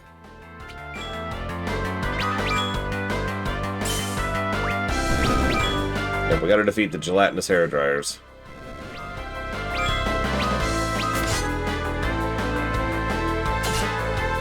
Oh, that's right. You're rounding up the first act, aren't you? Now would be the editing pass. Well, learned Holy Blade? What? But...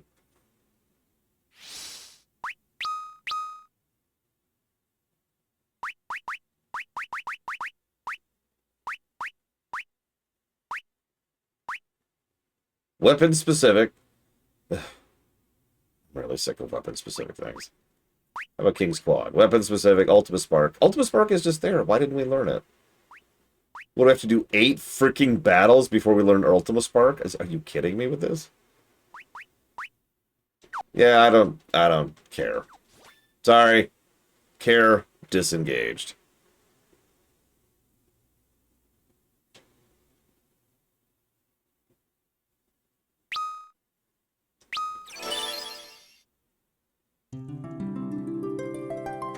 Favorite vocal track from the Final Fantasy series?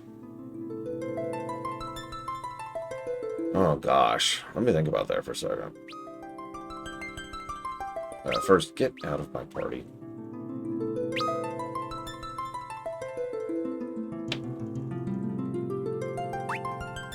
I mean, FF8's Chocobo technically qualifies. I actually think 1,000 Words is a legitimately good song, so I'm kind of with you on that.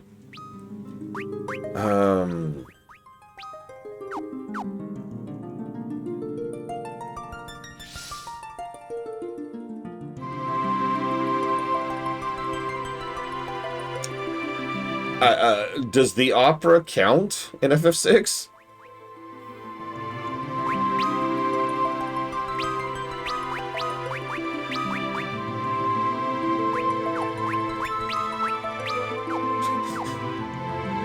Because it's only in the Pixel Remaster version that it really has, you know, vocals.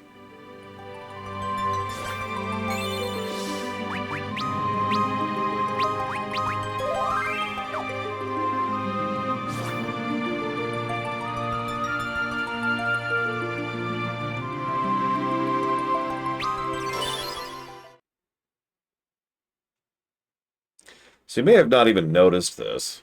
I wouldn't even know this existed except for the walkthrough, but we suddenly have access to a different area. The question mark, question mark, question mark area.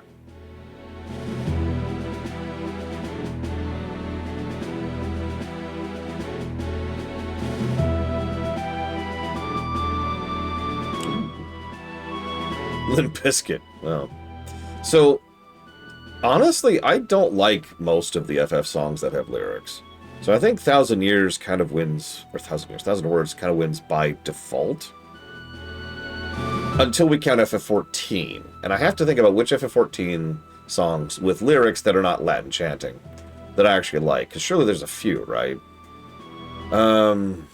Like the twinning, right? I like the twinning.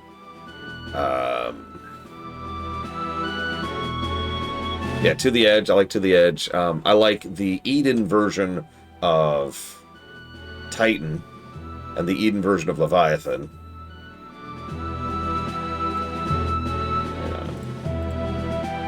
See if I have a list here. I do. What do we got here? Does Brute Justice have lyrics? I feel like it does. I know Alexander Prime does, which, yeah.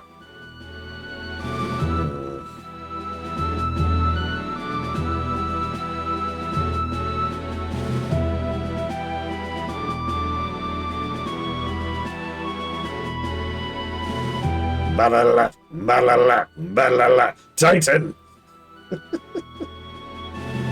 There's that one Omega song.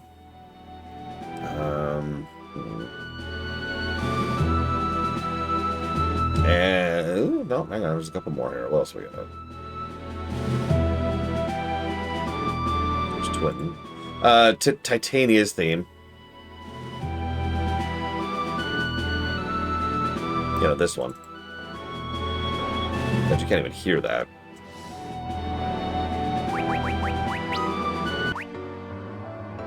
This one.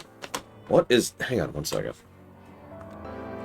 I don't know if Lahee counts.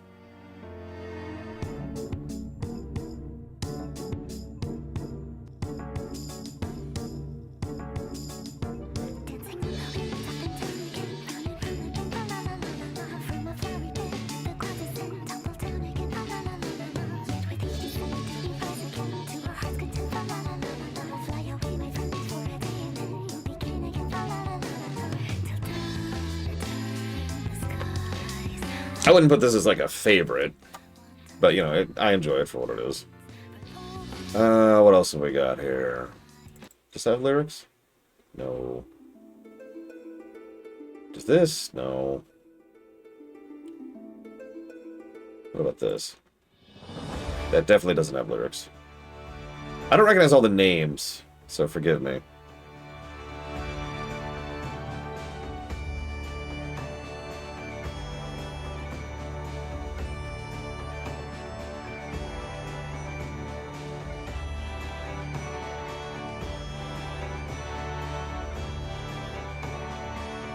What's this one?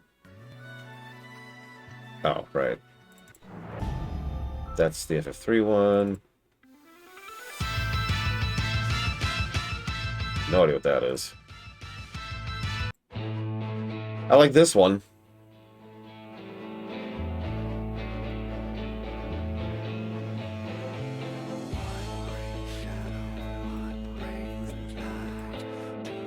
Actually, this might be my favorite right here from FF14. Not only because it's a banger song, but because of the lyrics and the significance. So, that and 1,000 Words. There you go. Anyways, you don't want to hear that. Yeah, let's have some just plain old town music. Everyone likes town music, right?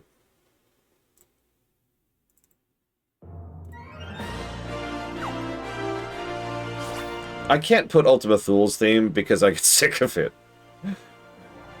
It was misused, which diminishes it a bit.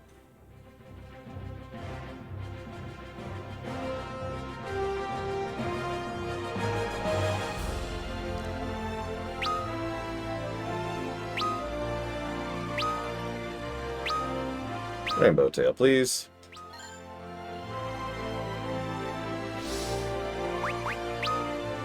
Let's see. I think we'll put that on Kane. Means we're gonna lose the dragon gloves. But I think we can roll with that. I think we can make that work. We're also gonna give Kane the Excalibur, actually, now that I think about it. Yeah. Yeah, that feels like the right move there. The map has a region called Drakengard. Wow.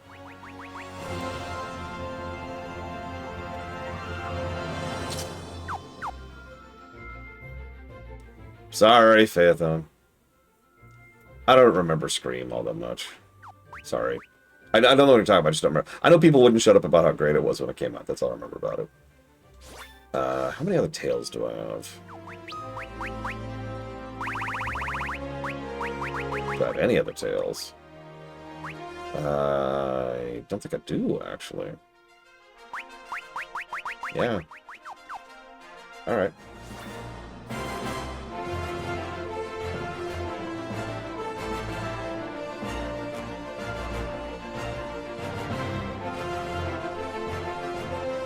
Well met, natives of the Blue Planet. I am trading way! Oh yeah, and we can get one each of these pieces, the adamant gear. Because I've gotten all the adamantite in the game.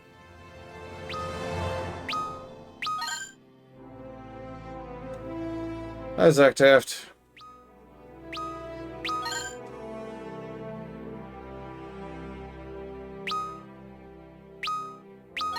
Of course there's bunnies on the moon, come on! Alright, who do I give the adamant armor to? That's the real question.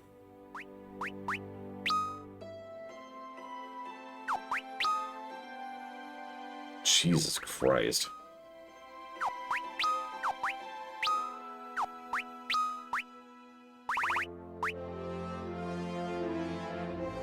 I guess we could give it to Theodore and just turn him into the death tank. That would be appropriate, wouldn't it?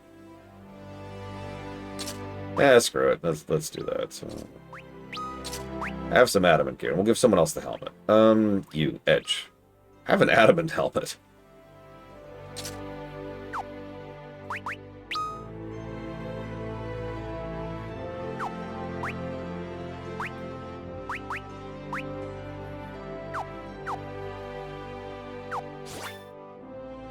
Alright, now where's the developer room?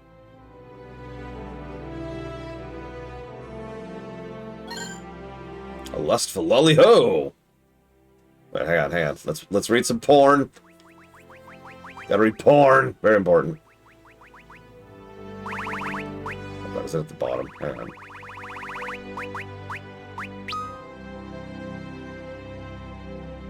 Phew!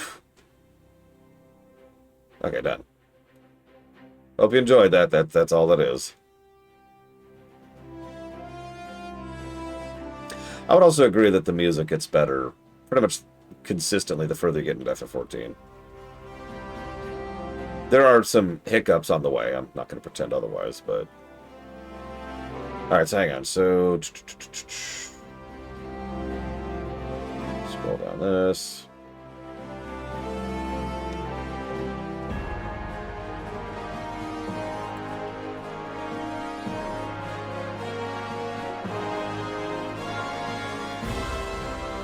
Dawn Trail had some good songs, but it's probably telling that I can only really think of like 2 off the top of my head.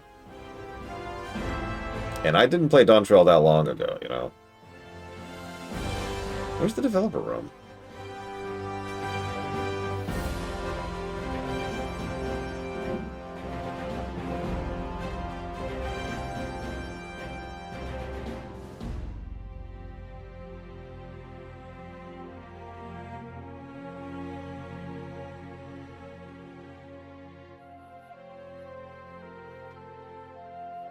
Yeah, no, Dawn Trail had some issues, I remember. Some really bad musical issues. But anyways, I will be right back.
Okay, so.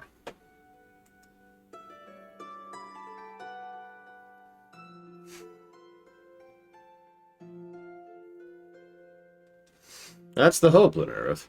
They have certainly spent a long time overhauling some stuff. I mentioned this to Rax already. It'd be really nice if Evercold was the Dragonflight of FF14.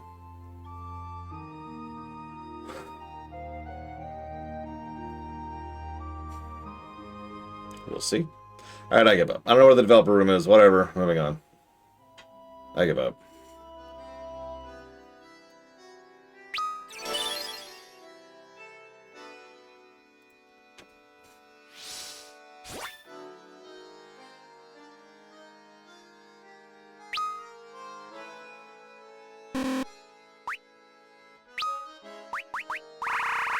See, that's what I'm thinking. I'm not thinking... Oh my god, I just blew all of my money. I don't think that we're... Like that Evercold's going to be bad. I think it's going to be Legion.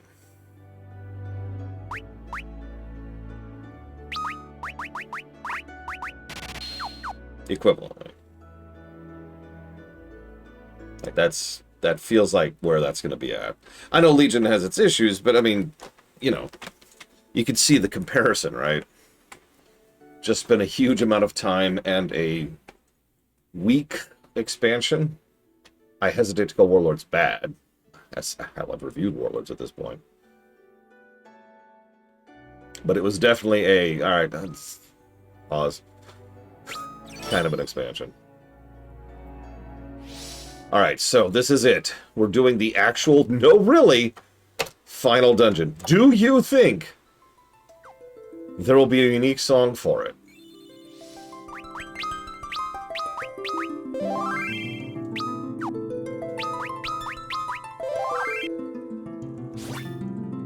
If so, it'll be the third unique song in the entire game.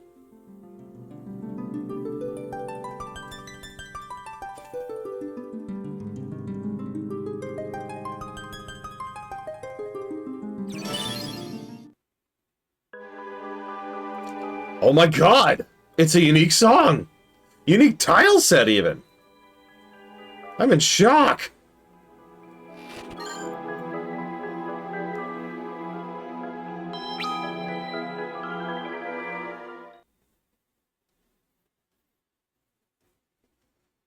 Yeah, this is where the story score is about to tank, by the way. Golbez. Ah, Cecil. I'm glad to see you back. Same to you as well. I cannot say for sure what our enemy was doing to my mind, but within my heart it was as if the light was slowly fading from me deep inside.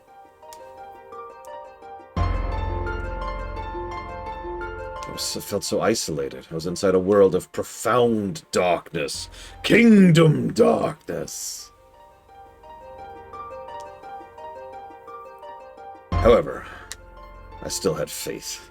Faith that Rosa and Theodore and my friends would come to my aid. I must admit, I certainly did not expect you to be among my saviors. Cecil. So thank you, my brother. If you need to thank someone, thank Fusoya. What? Yeah, he dead, as a reminder. It was he who sent me to you, putting his own body on the line in the process. Fusoya did that? Yeah, is anyone going to mention that Zeromus is right over there still? He did. So it was Fusoya that sent you back. Yes, but I also had enough of hiding. Oh? Indeed. Greetings. Sorry. So you're no longer ashamed of your name, Golbez? No, I have to live up to my sins and myself. Kingdom lunch! Fill me with the power of sandwiches! Actually, sandwiches sound good. I don't have anything. I still haven't had a chance to go to the frickin' grocery store. And my car is missing a tire. If I had a bike, I'd just bike. I do not.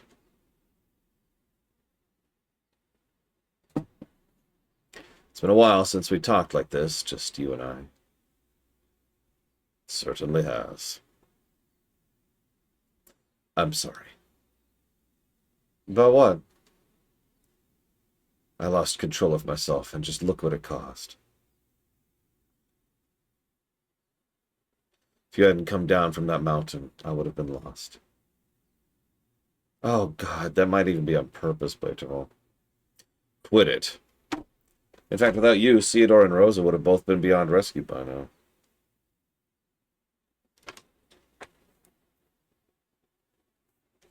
I wasn't doing it just for you, you understand. You were all beneath me. Barren is my motherland. Always has been, always will be, ever since I was orphaned there as a young child. True enough. As you know, I am your rival. I've been away from it for far too long. But now you're back. Yes, yes, good, good. What do you think of Theodore? He has talent. He's every bit as earnest as you are. Theodore should be with me! I suppose that stubborn streak of his comes from Rosa, though. Perhaps. We have to stop this moon. Really? Really? We have to... You know what? Hang on. I appreciate what they're trying to do with these scenes. I'm giving them a negative. I've been irritated by this the entire time, but this is too much. Jesus freaking Christ.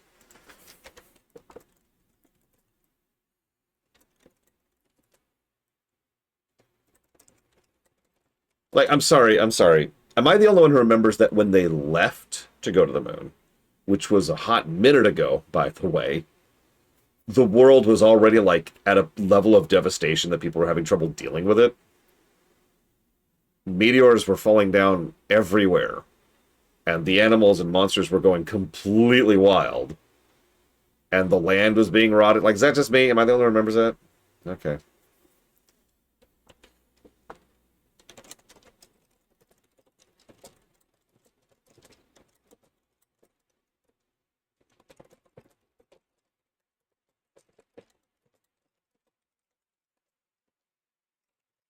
Yeah, this is basically meteor fall here.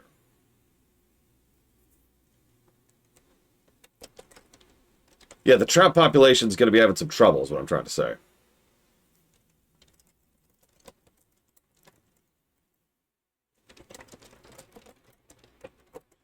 Yes. We have to stop this moon.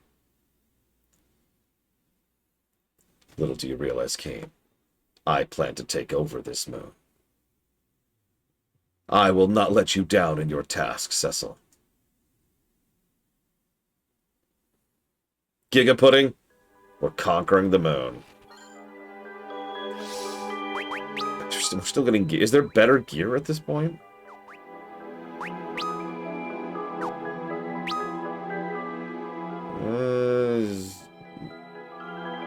Yeah.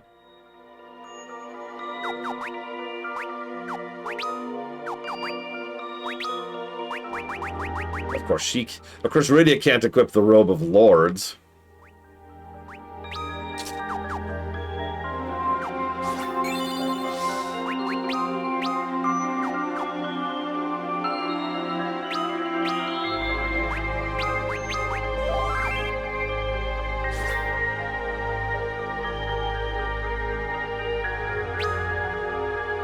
That would actually be really funny, Diligent.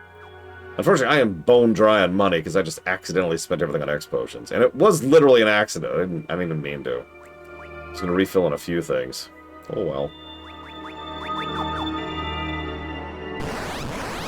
What kind of enemies do we have? Oh, the exact same enemies. Okay, that's good.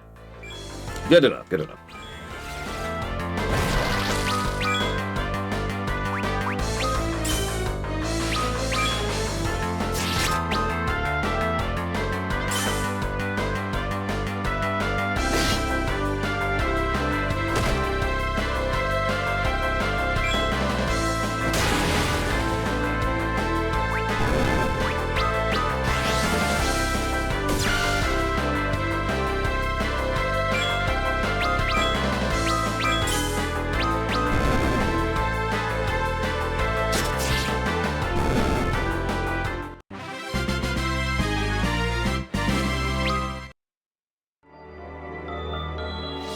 That actually hurt.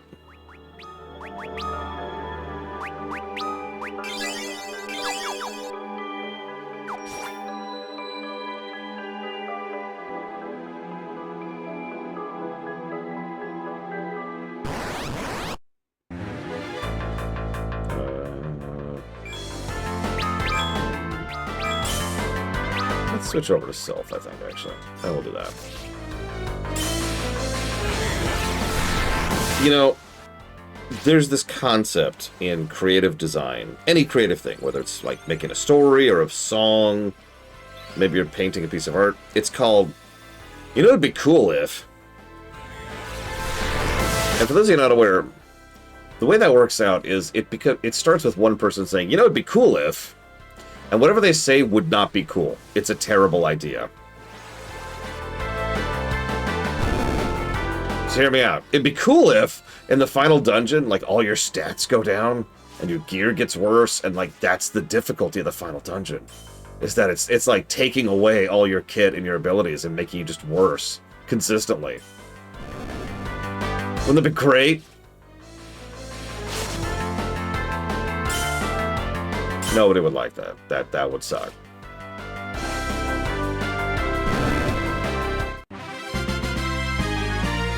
Notice these things have some frickin' health. Jesus.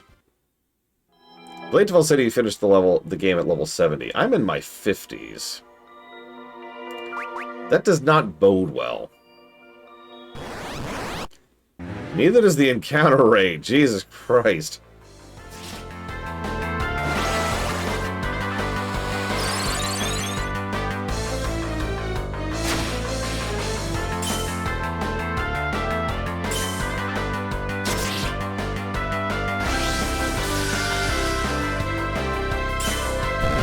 Yeah, that's actually another example of the same concept. Okay, hear me out.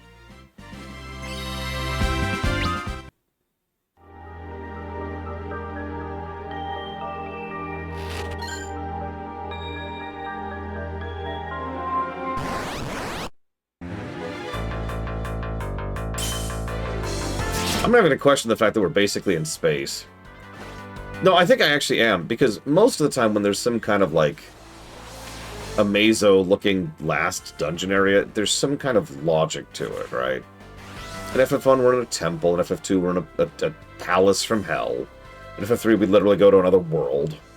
In FF4, we're going towards the core of an artificial moon. In FF5, we're in the void, which is comprised of all the other different places that have already been eaten by the void. FF6 is a giant trash pile. It's way cooler than it sounds.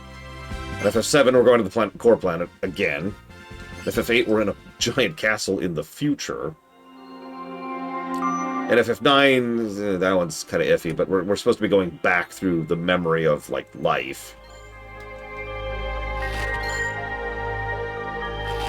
What I'm trying to get at is 1 through 9's final dungeons had some kind of logic to the unique palette. 10 was the first one that broke that, because 10 was just weird. For weird's sake. I have no idea what the hell was going on with 10s. Oh yeah, also Chrono Trigger with the Black Omen, which, yeah, that tracks completely.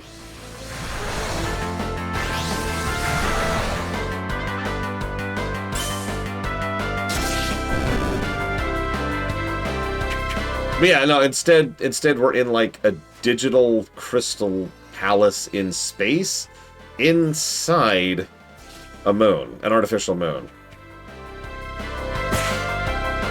No, you've lost me. Where are we? I hate to complain about a unique tile set, but for real, where are we?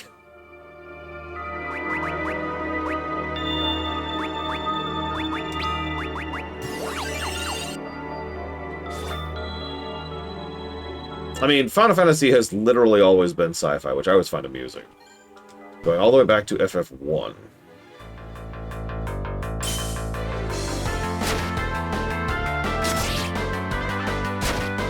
But that's why it's a pacing issue, Blade Jamal.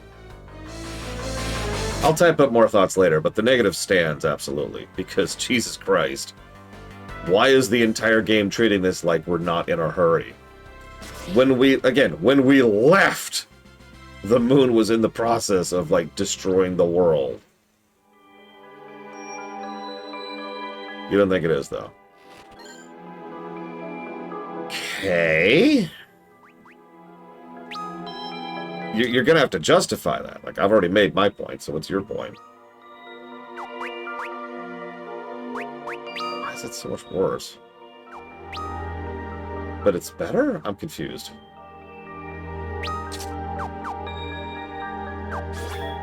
Sin's Tog, there you go, it's 10s. 12s made sense again. 10-2s did make sense. I wasn't a fan of it, but at least it was logical. 13s... yeah, 13s made sense. Tactics makes sense if you know where you are and what you're doing.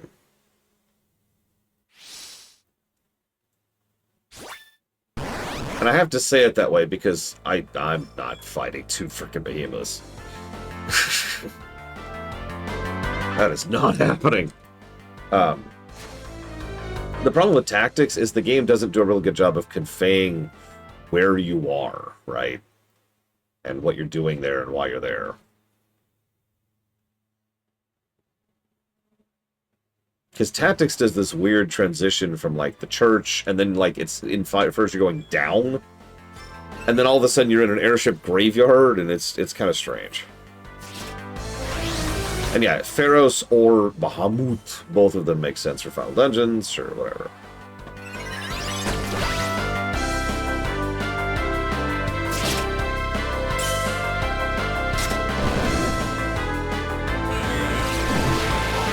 Please stop trying to cast death on me.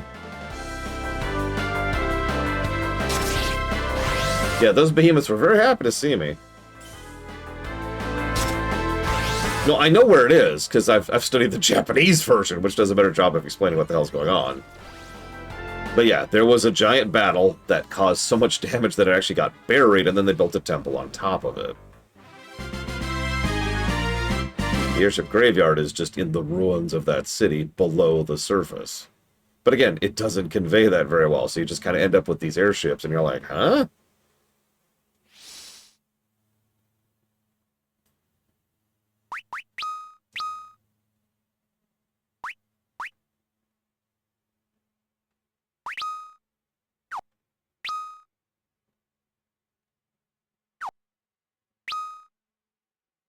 Yeah, Doom Island is perfect.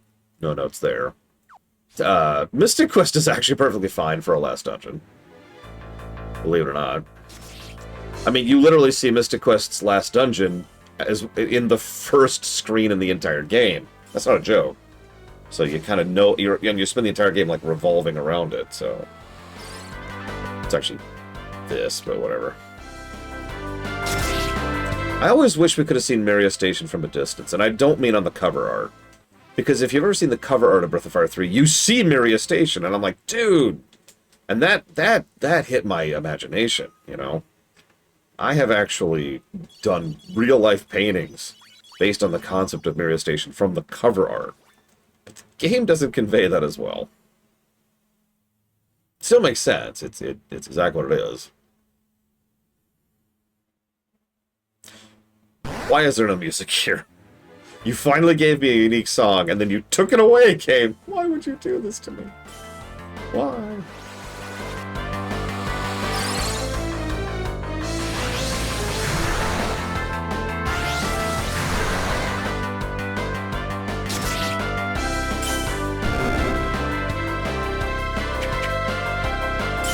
No, I think I'm going to stand by it, Blade 12, and I can use a comparison point. Do you remember FF7R1? Have you played FF7R1? Or watched me play it?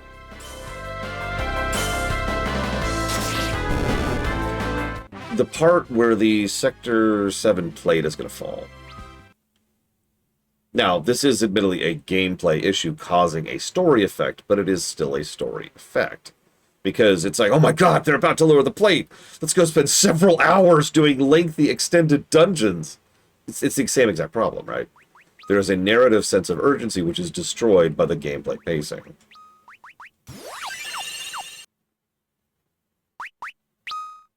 I mean, Renoa dangling from the cliff, right? To use one of the most cliched examples of that. Who do I give this to? I just got all the adamant armor. Yeah, 2 dungeons that have no reason to exist. Can you not? Who can equip that? Only Theodore can equip that. So it's worse, but only a little. And that means I can put the adamant armor on someone else. And I want to put that on Kane? If I'm being honest, the whole narrative ticking clock ruined by gameplay pacing is actually an extremely common problem. Whoops. Hi, Kira White Noise. Yeah, Dr. Winter mentioned something about that too.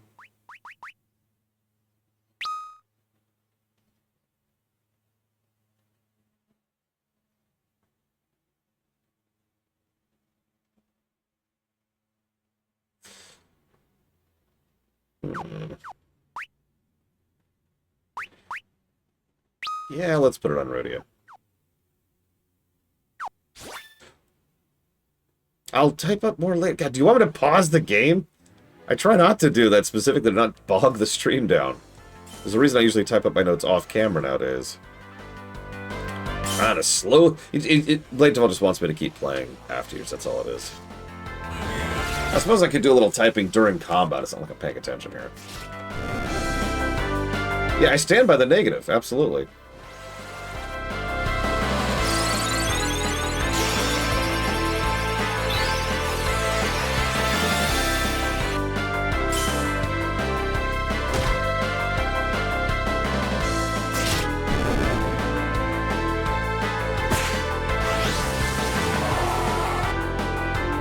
No. I'll retype it. Hang on. Let me do this.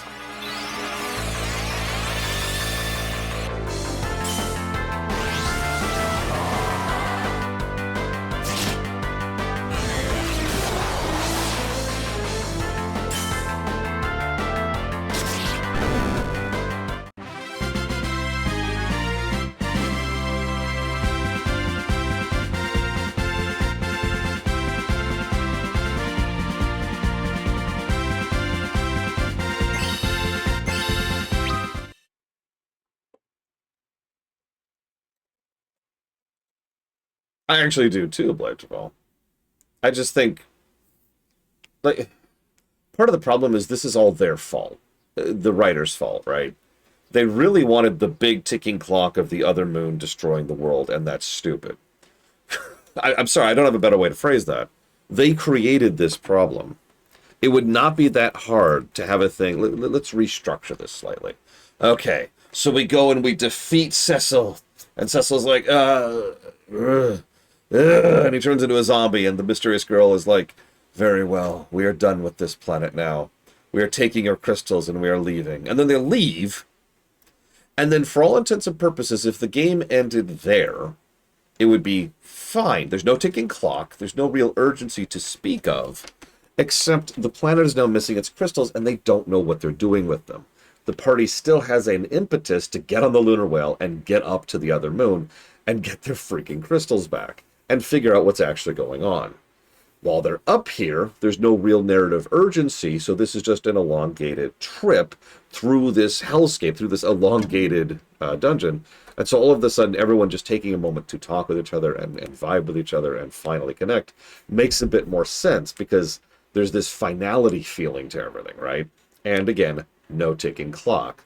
Until we get to the end, we find out what's really going on, and all of a sudden we find out there was a ticking clock this whole time that nobody actually knew about. This is something you can do. Like, there's ways to make this work. I'm admittedly borrowing because WoW Legion did exactly this to great effect. We had effectively, for those of you not remember, we'd effectively beaten the Legion, kicked them off the planet, everything was cool. And we could have just called it there. And instead some stuff happens, spoiler, spoiler, spoiler, and then we go to Argus. And when we're on Argus, we find out there was stuff we didn't know about. Oh, crap. So it's a good thing we went to Argus, right?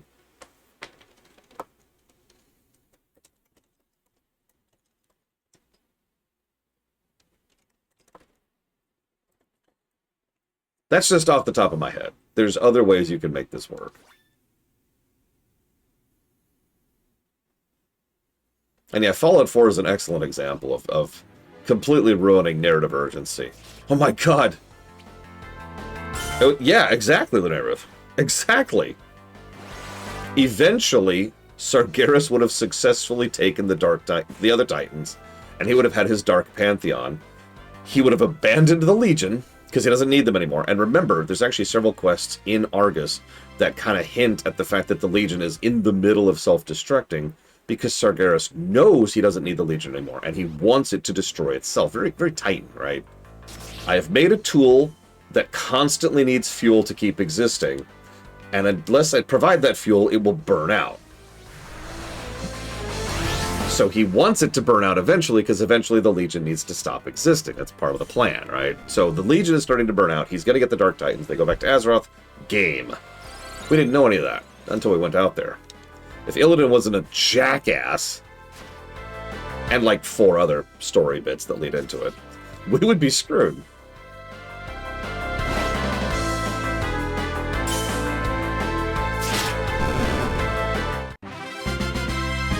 Well, maybe we don't have a narrative ticking clock at all then, Blade to Fall. Maybe we're just here to stop, you know, the final boss and get our freaking crystals back. Honestly, if I might be so bold, just getting our crystals back should be enough of a narrative motive for us. I'm not even sure they've really discussed what would happen if we suddenly didn't have our crystals on the world, right? Like, it never really came up in FF4 proper because they were being taken for a very specific purpose, and they were still on the world. And Kane's dead. Illidan was very accidentally right, and to be clear, he does not get credit for that.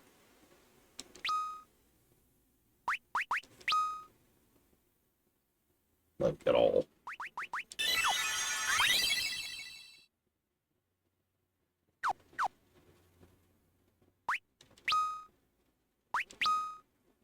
Actually, no, you.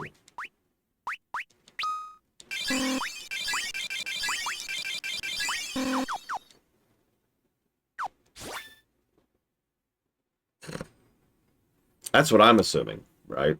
FF5 is another good insight into what would probably happen if the crystals went away. Presumptive, but, you know.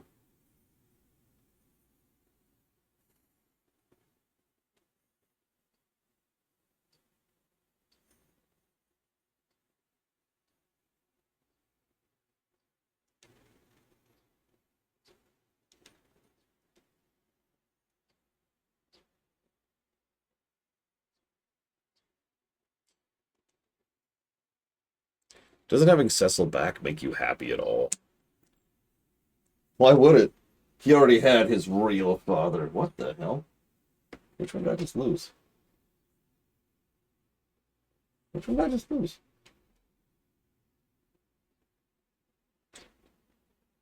Hmm.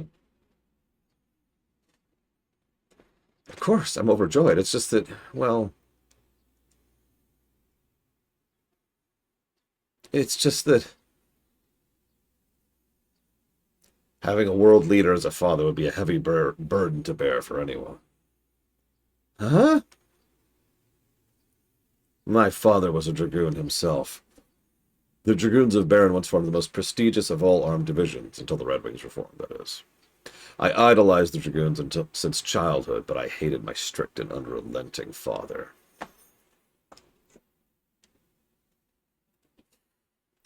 Do you hate Cecil, Theodore? Do you hate him?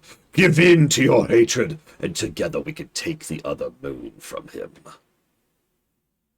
No. Good. That means you too will understand eventually. What happened to your father, Kane? I killed him. When I was about the same age you are, actually.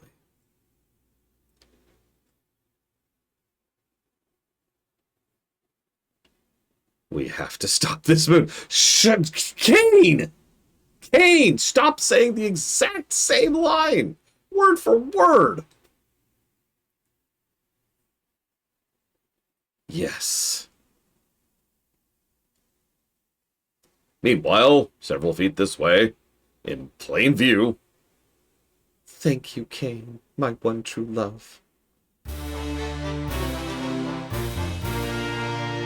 We should stop this moon. We have to stop this moon. Come on, Gabe. I mean, the dialogue's been bad the entire game. I don't know why, but it's true. Edward, are you serious? Deadly serious. I know I heard it. We're a great distance from our home planet, you know. Edward, can you hear us? Yeah, because we're getting closer. Duh! That voice. So familiar. It's the Chancellor of Damsian. Oh, your voice. Thank heavens, I can finally hear your voice. How are things down there? Really freaking bad! We are enshrouded in deep darkness. The wind and waters are raging.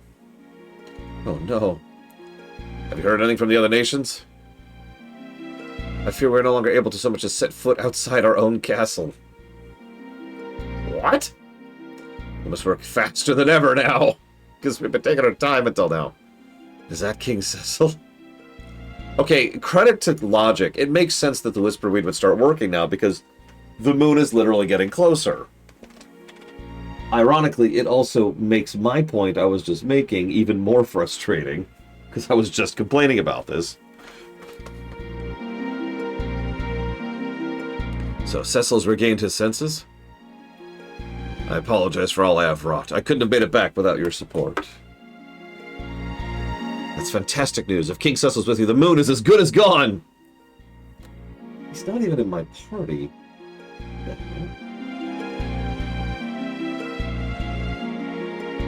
Sorry, there's someone outside. I don't know who they are. I'm sorry, can you hold out just a little longer? We need you to stay strong. I'm gonna laugh if that's the city electrician people and I'm about to lose power. I'm gonna laugh so hard. By all means, my lord, you have nothing to worry about with us. But my lord, please take care of yourself. Damsian could hardly exist without your stout leadership. Thank you. Be safe, everyone. Yes, my lord. I mean, the computer's on a UPS, so I'll be able to save my game, but like, everything will be shut off, so that'll suck, is what I'm trying to get at. Think about this, however. Why is the Whisperweed suddenly going to work again? Yeah, because, guys, come on. Yes, because we're closer. Duh! Oh my god! Indeed, it means the moon has come that close to reaching our homeland. It's the electrician! We have no time to lose. That is kind of a horrifying thought. I'll give the game credit. I will. That's a nice little moment of quiet horror. I wish they had called attention to it almost. But it's okay. I'm not going to dig it for that. It's just... Hey, sir, we can hear you. What? We can hear you. We're in range. Oh, God! Right? Okay, what are they doing? I'm sorry. Like, I'm just... What's going on here?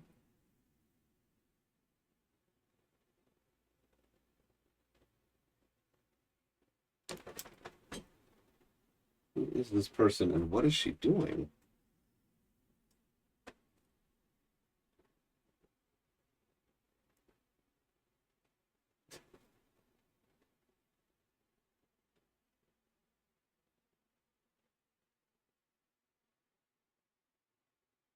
What?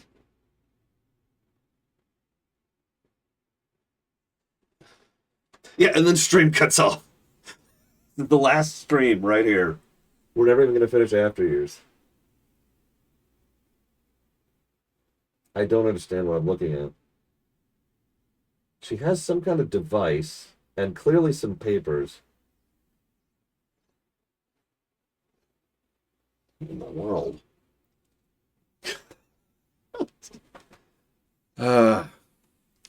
Yeah, no, the moon's gotten way closer. Oh, I just saved. So that's okay. That's good. That's good. Let's give a much needed story positive. I've actually seen that scene, Shadow Machine, this whole fight, because it's an extended fight. It is some absolutely brilliant choreography, storyboarding, and visual storytelling.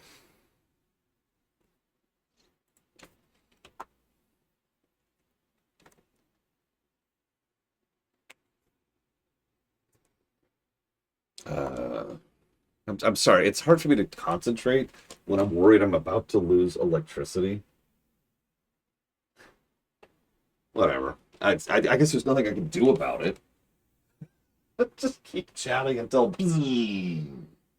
Well, I guess that's the stream, guys.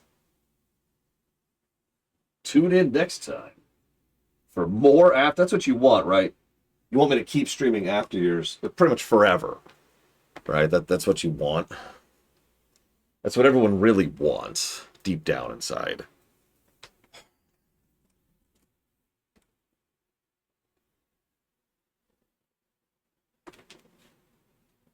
See if that works a little bit better.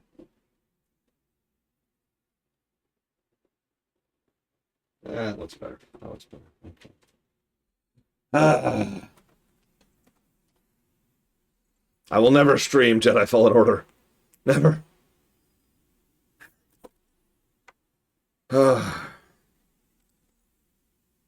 Just don't think about it, Laura. Don't think about it. Yeah, I'm just into the computer to keep it on while the power's off. You finally here for us, hey? We finally found you. We finally meet again. Where is Bahamut? Swear to me. Rydia would totally be Batman. I had not anticipated that you'd make it to this point. But the world that lies ahead has no place for you. It's time for you to disappear under the force of a power you know all too well. It's Bahamut!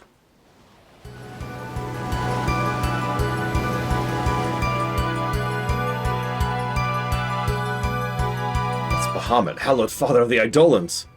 Bahamut, even he's fallen into her hands? Haven't seen you in a while. Go forth, Bahamut. Go forth and obliterate them. Yeah, that's his DS model. I actually kind of like it, but then again, I like the FF4 model, so what the hell do I know? Anyway, so she's going to open with Meteor.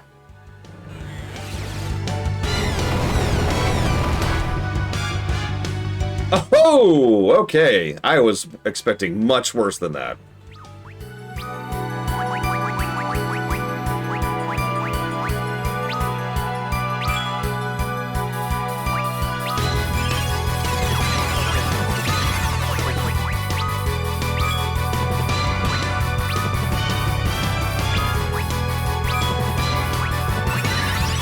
Yeah, vigor check. Vigor check.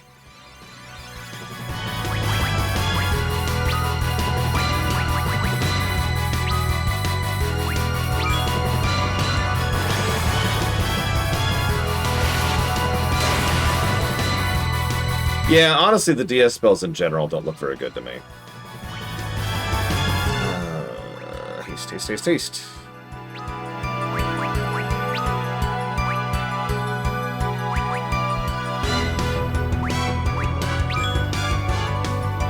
Actually, I'm with you on that, Blair Taval. I think the PSP's spells look substantially better, which is almost frustrating.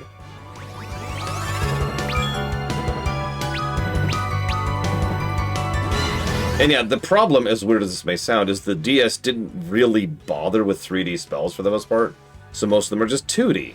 But the problem with that... Nice, 10,000 damage. The problem with that is that they suck. And then the 3D attacks they have look pretty bland. Whoops, that was just literally a misclick.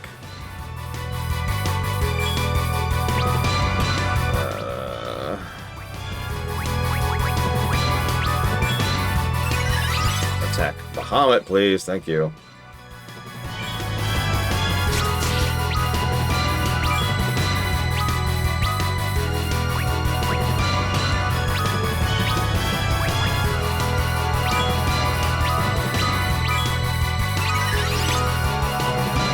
And yes, he could, Maze. I guess it doesn't matter. Same diff.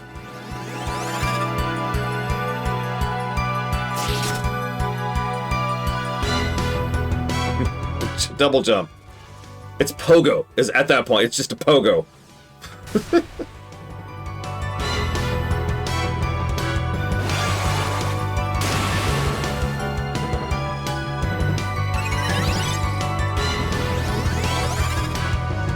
Oh, hello.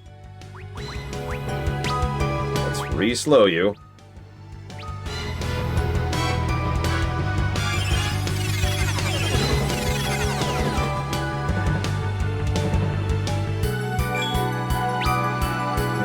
Okay, so, band.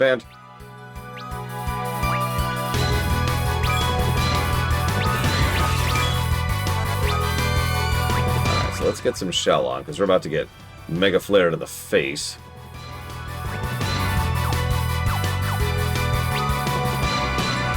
Let's just bring out the big guns. Let's not screw around.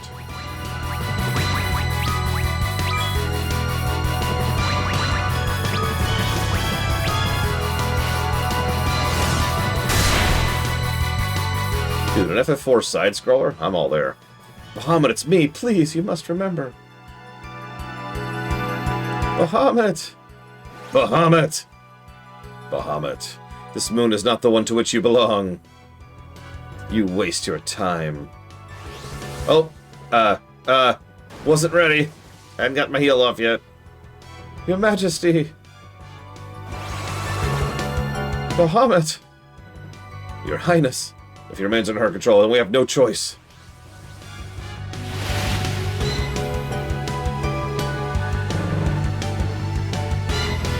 Strangely silent spell.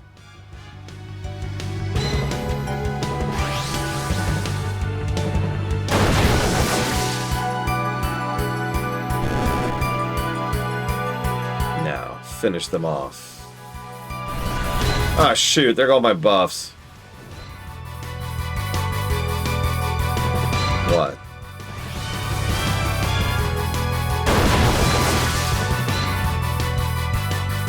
No. No! You dare to believe you have rule over Eidolons. What? My Eidolons are much more than mere pawns of power. Does the light reside within you? Bahamut, father of Eidolons, shall deliver your final judgment. Reflect. You waste your breath.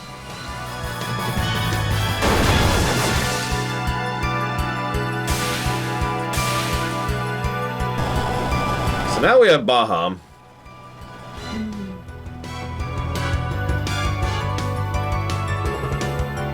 That's true. Did less damage than double jump. Rydia, we Eidolons shall be with you always.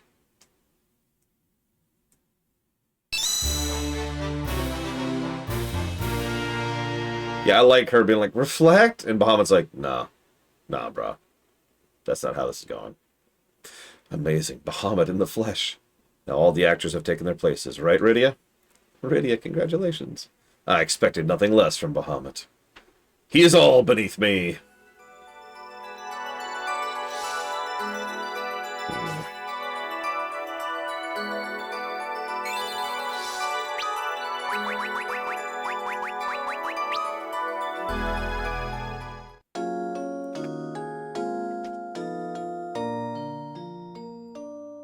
By the way, if you don't bring Rydia, you die immediately.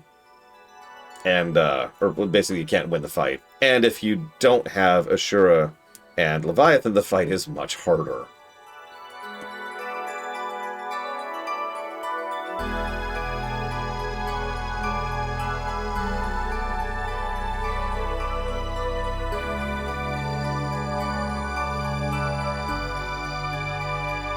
I know, right, Kasumi? Just... Who's the main character of After Years? Theodore! Kane actually has the most likelihood for it. Like the most stake, I would say. Not a small amount, first of all. Monk? No, it's Monk C.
Okay, sorry about that.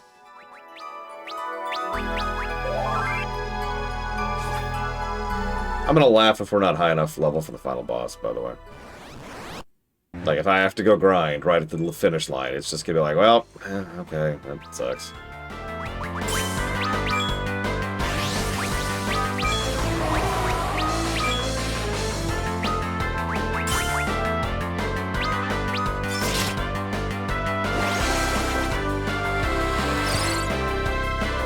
Yeah, by the way, we're not there yet, if it's not obvious. We've got the entire last dungeon to go through, basically. Which is, 13 floors. 13 floors. Kane's dead.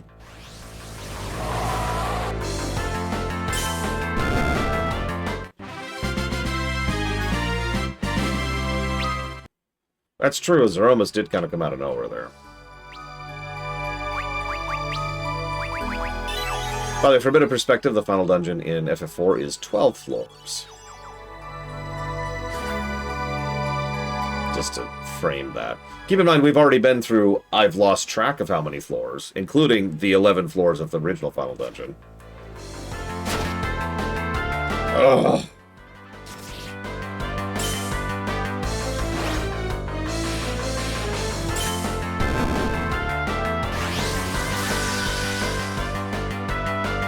Ow.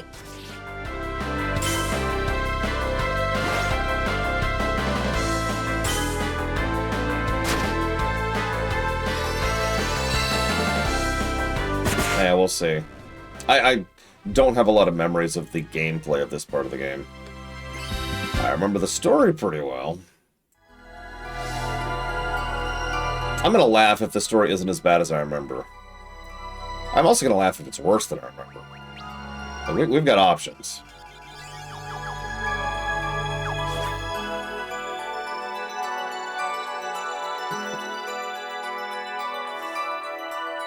Yeah, we've talked about this before. Things that are really, really bad tend to stick in your memory, you know? And let me tell you, the ending of this game stuck in my memory pretty hard. Well, you get valuable sodium, Mr. Red. You get obvious hydration. Very important, very important.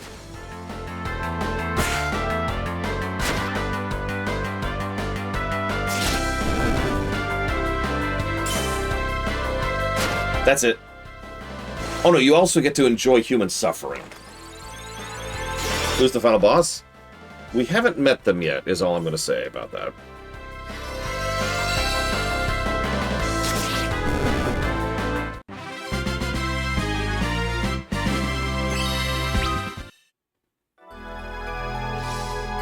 Pretty much, Blade Javal. You know, it'd be cool if...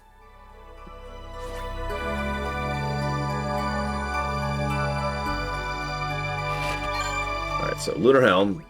Let's see. Who are we putting the Lunar Gear on? Oh, right, we can only put it on Theodore, I think. It's a nice helm, but I'm going to keep the ribbon. So... And yeah, he can't equip it. So, yep. Moving on. We're at the point where the Super Ultra Omega gear from the actual last dungeon is stuff that I don't want anymore.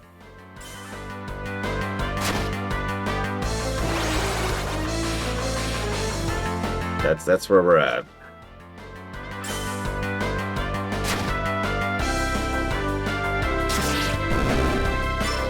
Yeah, exactly. I'll take immunity to everything, thanks. It's not like the ribbon has bad stats, too. It's just, it's immunity to everything, so, yeah.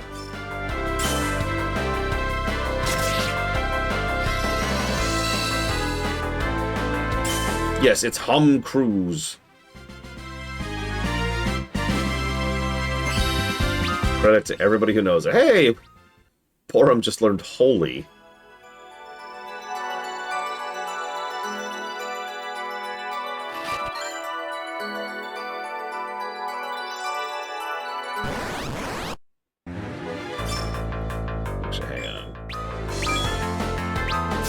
Let's do Leviathan instead.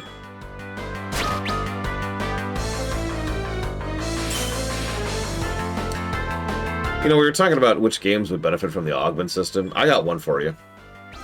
This one. Am I wrong?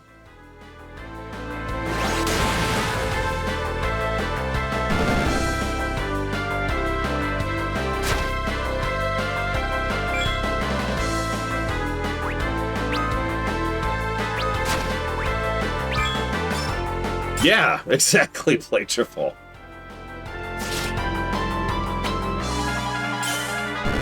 Yeah, give us some more customization of our party makeup. You can do some cool stuff with that. We already have the bands, so we're already encouraged us to mess around with our party composition for the 5 times we can do it.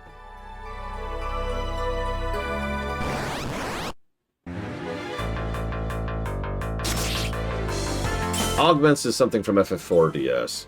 What it boils down to is it allows you to take one of the job abilities from another character, or like in some cases from an NPC, and then equip that onto an existing character. So you could have a Cecil who can jump and kick, for example, or you can have Iridia who casts Inferno, stuff like that. It's a great system. It's probably one of the best gameplay features in FF4DS, other than the boss design. Let's use your mana here.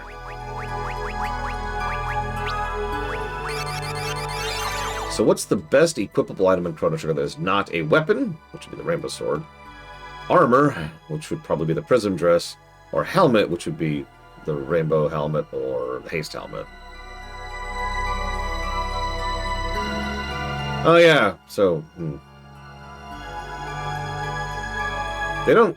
I am a Maynard. So yeah, this is when we finally learn their name. Maynard. That's, Greek. I forget what it means right now. Our will is as one. We must press forward to yet higher forms of evolution. We are the most advanced form of life. Where is the next crystal we must recover? What is our next mission? Yeah, so they're basically robots. In case my voice acting haven't given that across yet. And yeah, again, this plot point is lost in 2 separate versions of this game. But they're all supposed to look like Rydia because they're all supposed to be based off of Rydia. Thanks to something we'll get to in a minute.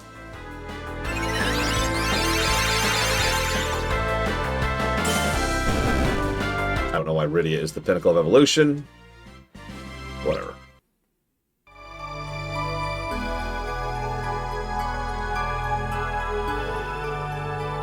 Let's get some more lunar gear we won't use. I mean, it's the dress. It's the dress. We all know it. We all get it.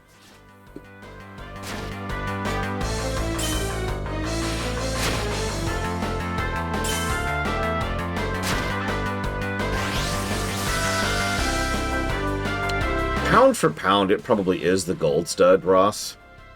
Like, that's probably it. But if I'm being honest, I get way more value out of the Berserker.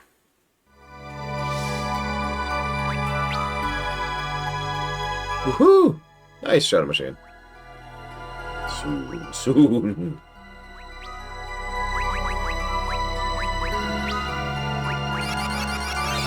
These things hurt. Hi, Gallifrey Man. Thank you for the sub. Always appreciate. If you want to put that towards up to 3 things of your choosing, please let me know.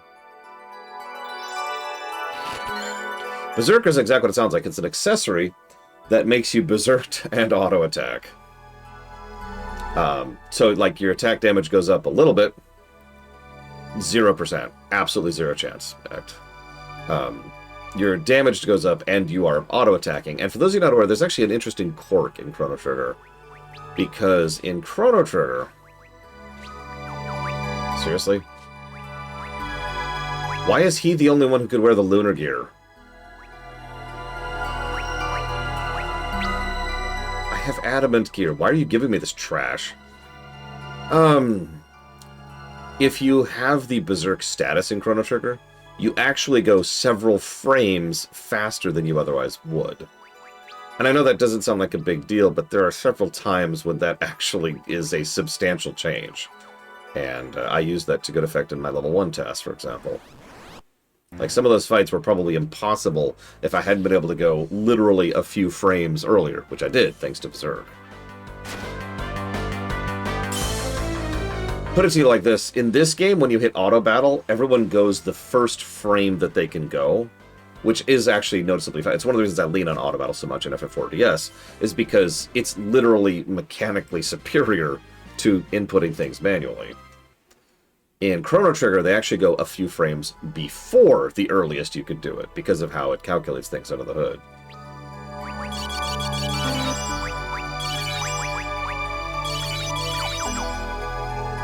Aha! I was right, Shadow Machine. I knew it was Greek. Hello? Hello? Oh, right. Right, I forgot about her.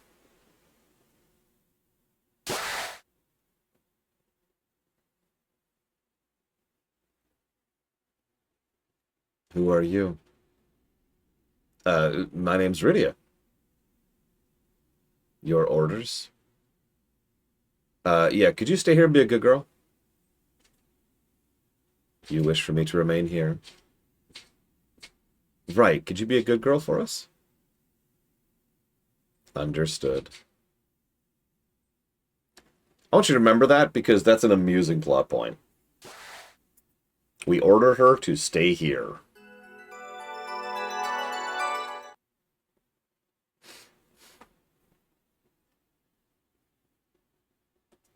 Oh, and in case you missed it, the reason why she asked for orders from Rydia was because Rydia looks like her. Again, that's the last time that's going to come up, I swear.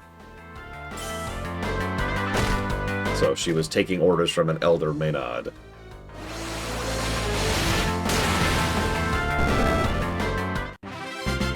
Anyways, Fusoya's dead, Diligent Dodo. He died to Zeromus.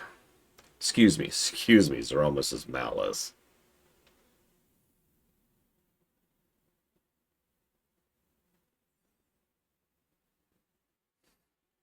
I'll come back for it, hang on.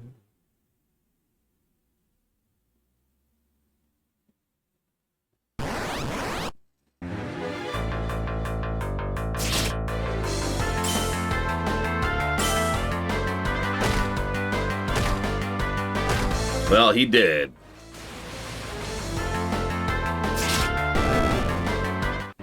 I mean, the Elder also looked like he was dead, and yet they've been like, oh man, he may not recover, so who knows. Fusoya's fine. He's sipping Mai Tais right now. On the moon. He's got one of those, like, really garish Hawaiian shirts. Big ol' sunglasses with, like, a little palm tree on them.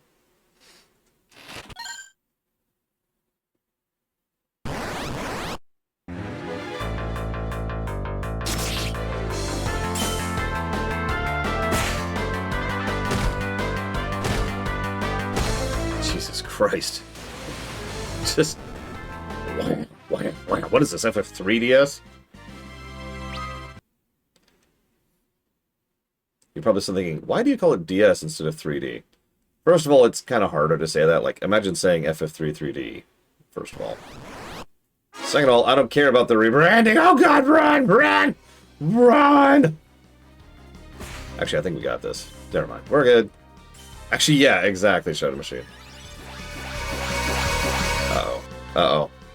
We gotta kill him. We gotta kill him quick. We gotta kill him. Kill him quicker. Oh, shoot. Too late. Oh, actually, that was like hardly any heals. Look around. Okay, we're good. We're good. We're good. We're good. It's okay. As you know, Mr. Red, I appreciate your highlight reels greatly. And you as a person, obviously.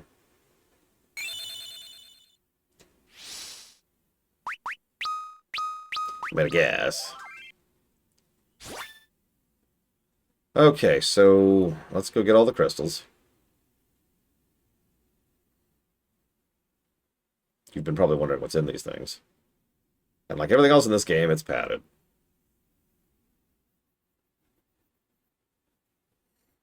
This looks like a crystal too, but I have not set eyes on such a shape. Perfect, Mr. I can't wait.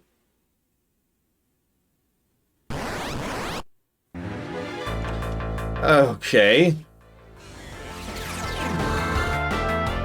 Yeah, I'm thinking I'll pause in this room, later on. This feels like a good pause point.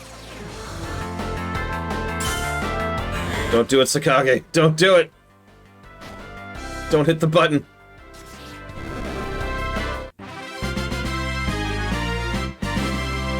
Don't touch that dial. Go, Kasumi. Enjoy the gym. Give in to your muscles? No! Sakage hit the button. I have no choice but to be grateful. Thank you, Sakage. Always appreciate. And I will jot that down for the dealer's choice.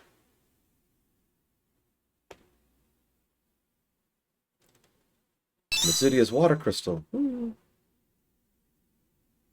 I forget why we get all these crystals here, but whatever.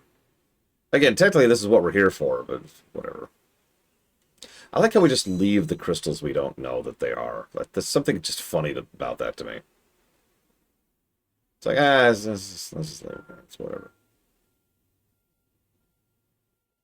It looks like a crystal too, but I've not set eyes on such a shit. Yeah, see, we're just like, it's not my crystal. Let's just leave it.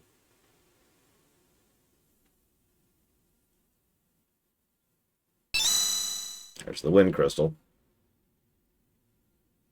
Yeah, I am a treasure hunter. Thank you very much.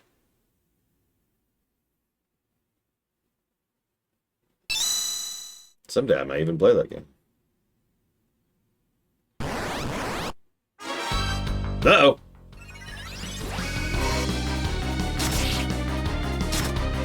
Look, Reggie, look.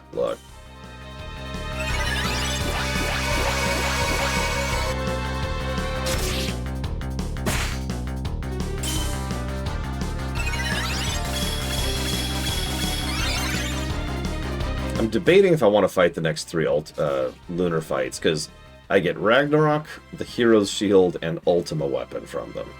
And I'm not sure I care. As weird as that sounds. It's like, do I care? I mean,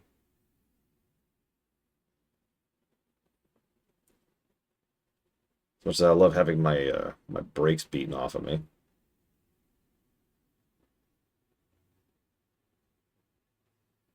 Yeah, I should at least try them. If I fail, whatever, right?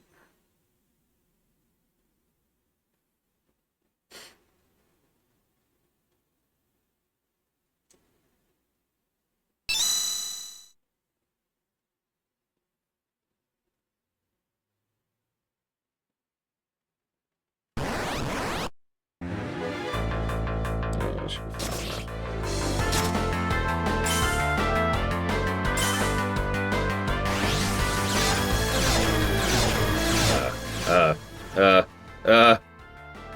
Okay.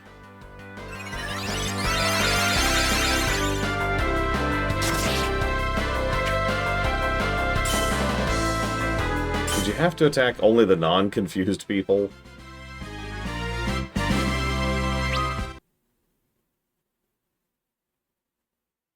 I introduced the confused status effect to D&D at one point in time. In my own rule set. It was quite amusing.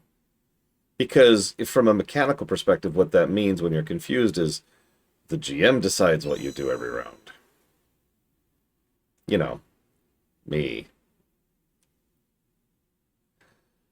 Sometimes, to be fair, I'd just let dice decide, but still.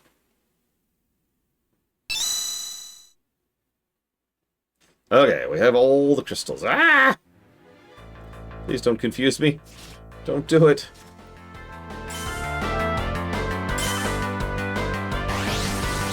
Well, we're confused. Except for the people who are immune to it. The two people with ribbons, by the way.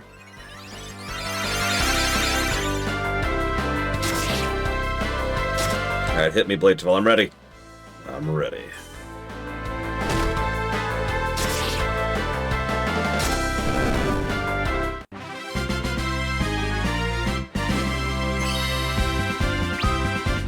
We just learned flare.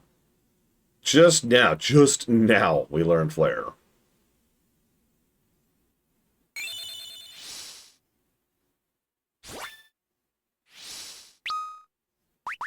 All right, hang on. Let's heal up a little.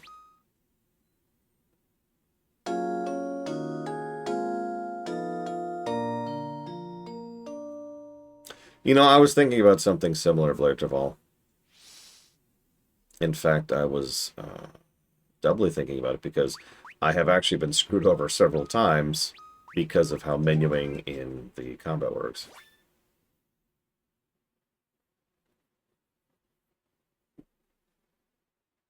What do I need to do here?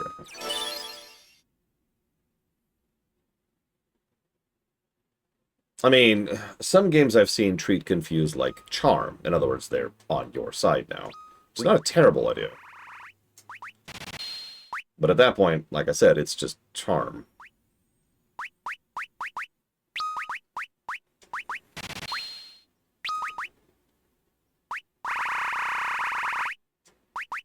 We're now full up on remedies, finally.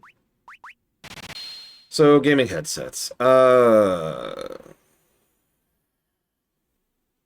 So I've actually put a tremendous amount of thought, effort, time, and research into audio, right? You may notice I just use earbuds. In fact, I use a very specific type of earbuds.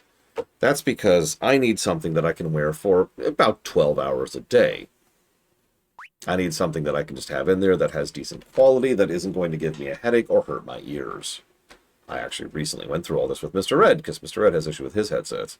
Which brings me to my overall point. Every form of headset that exists either gives me a headache or hurts my ears or both. Which is why I don't use them. Now, that probably doesn't matter for most people, because most people probably aren't using them for 12 hours a day. But, yeah, not a big fan. There are a lot of different types and styles and approaches and blah, blah, blah, blah. But at the end of the day, if you're going to have any kind of headset, you need to think about two things. You're going to have something pushing down on your skull, and you're going to have something pressing in on your ears.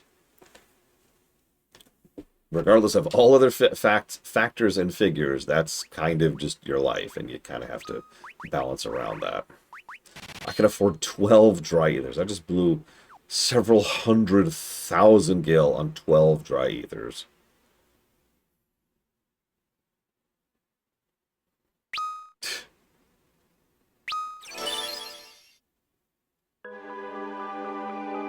This is not where I should be.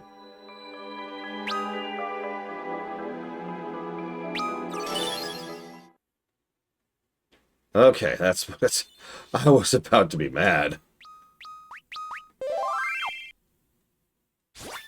Yeah, I've always wondered if the dry ether means it's dry like alcohol is dry, right? Which I forget if that's sweet or non-sweet, but you know what I'm talking about.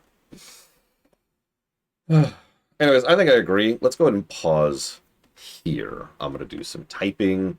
We're going to do some discussion. We're going to punch people, drink their tears.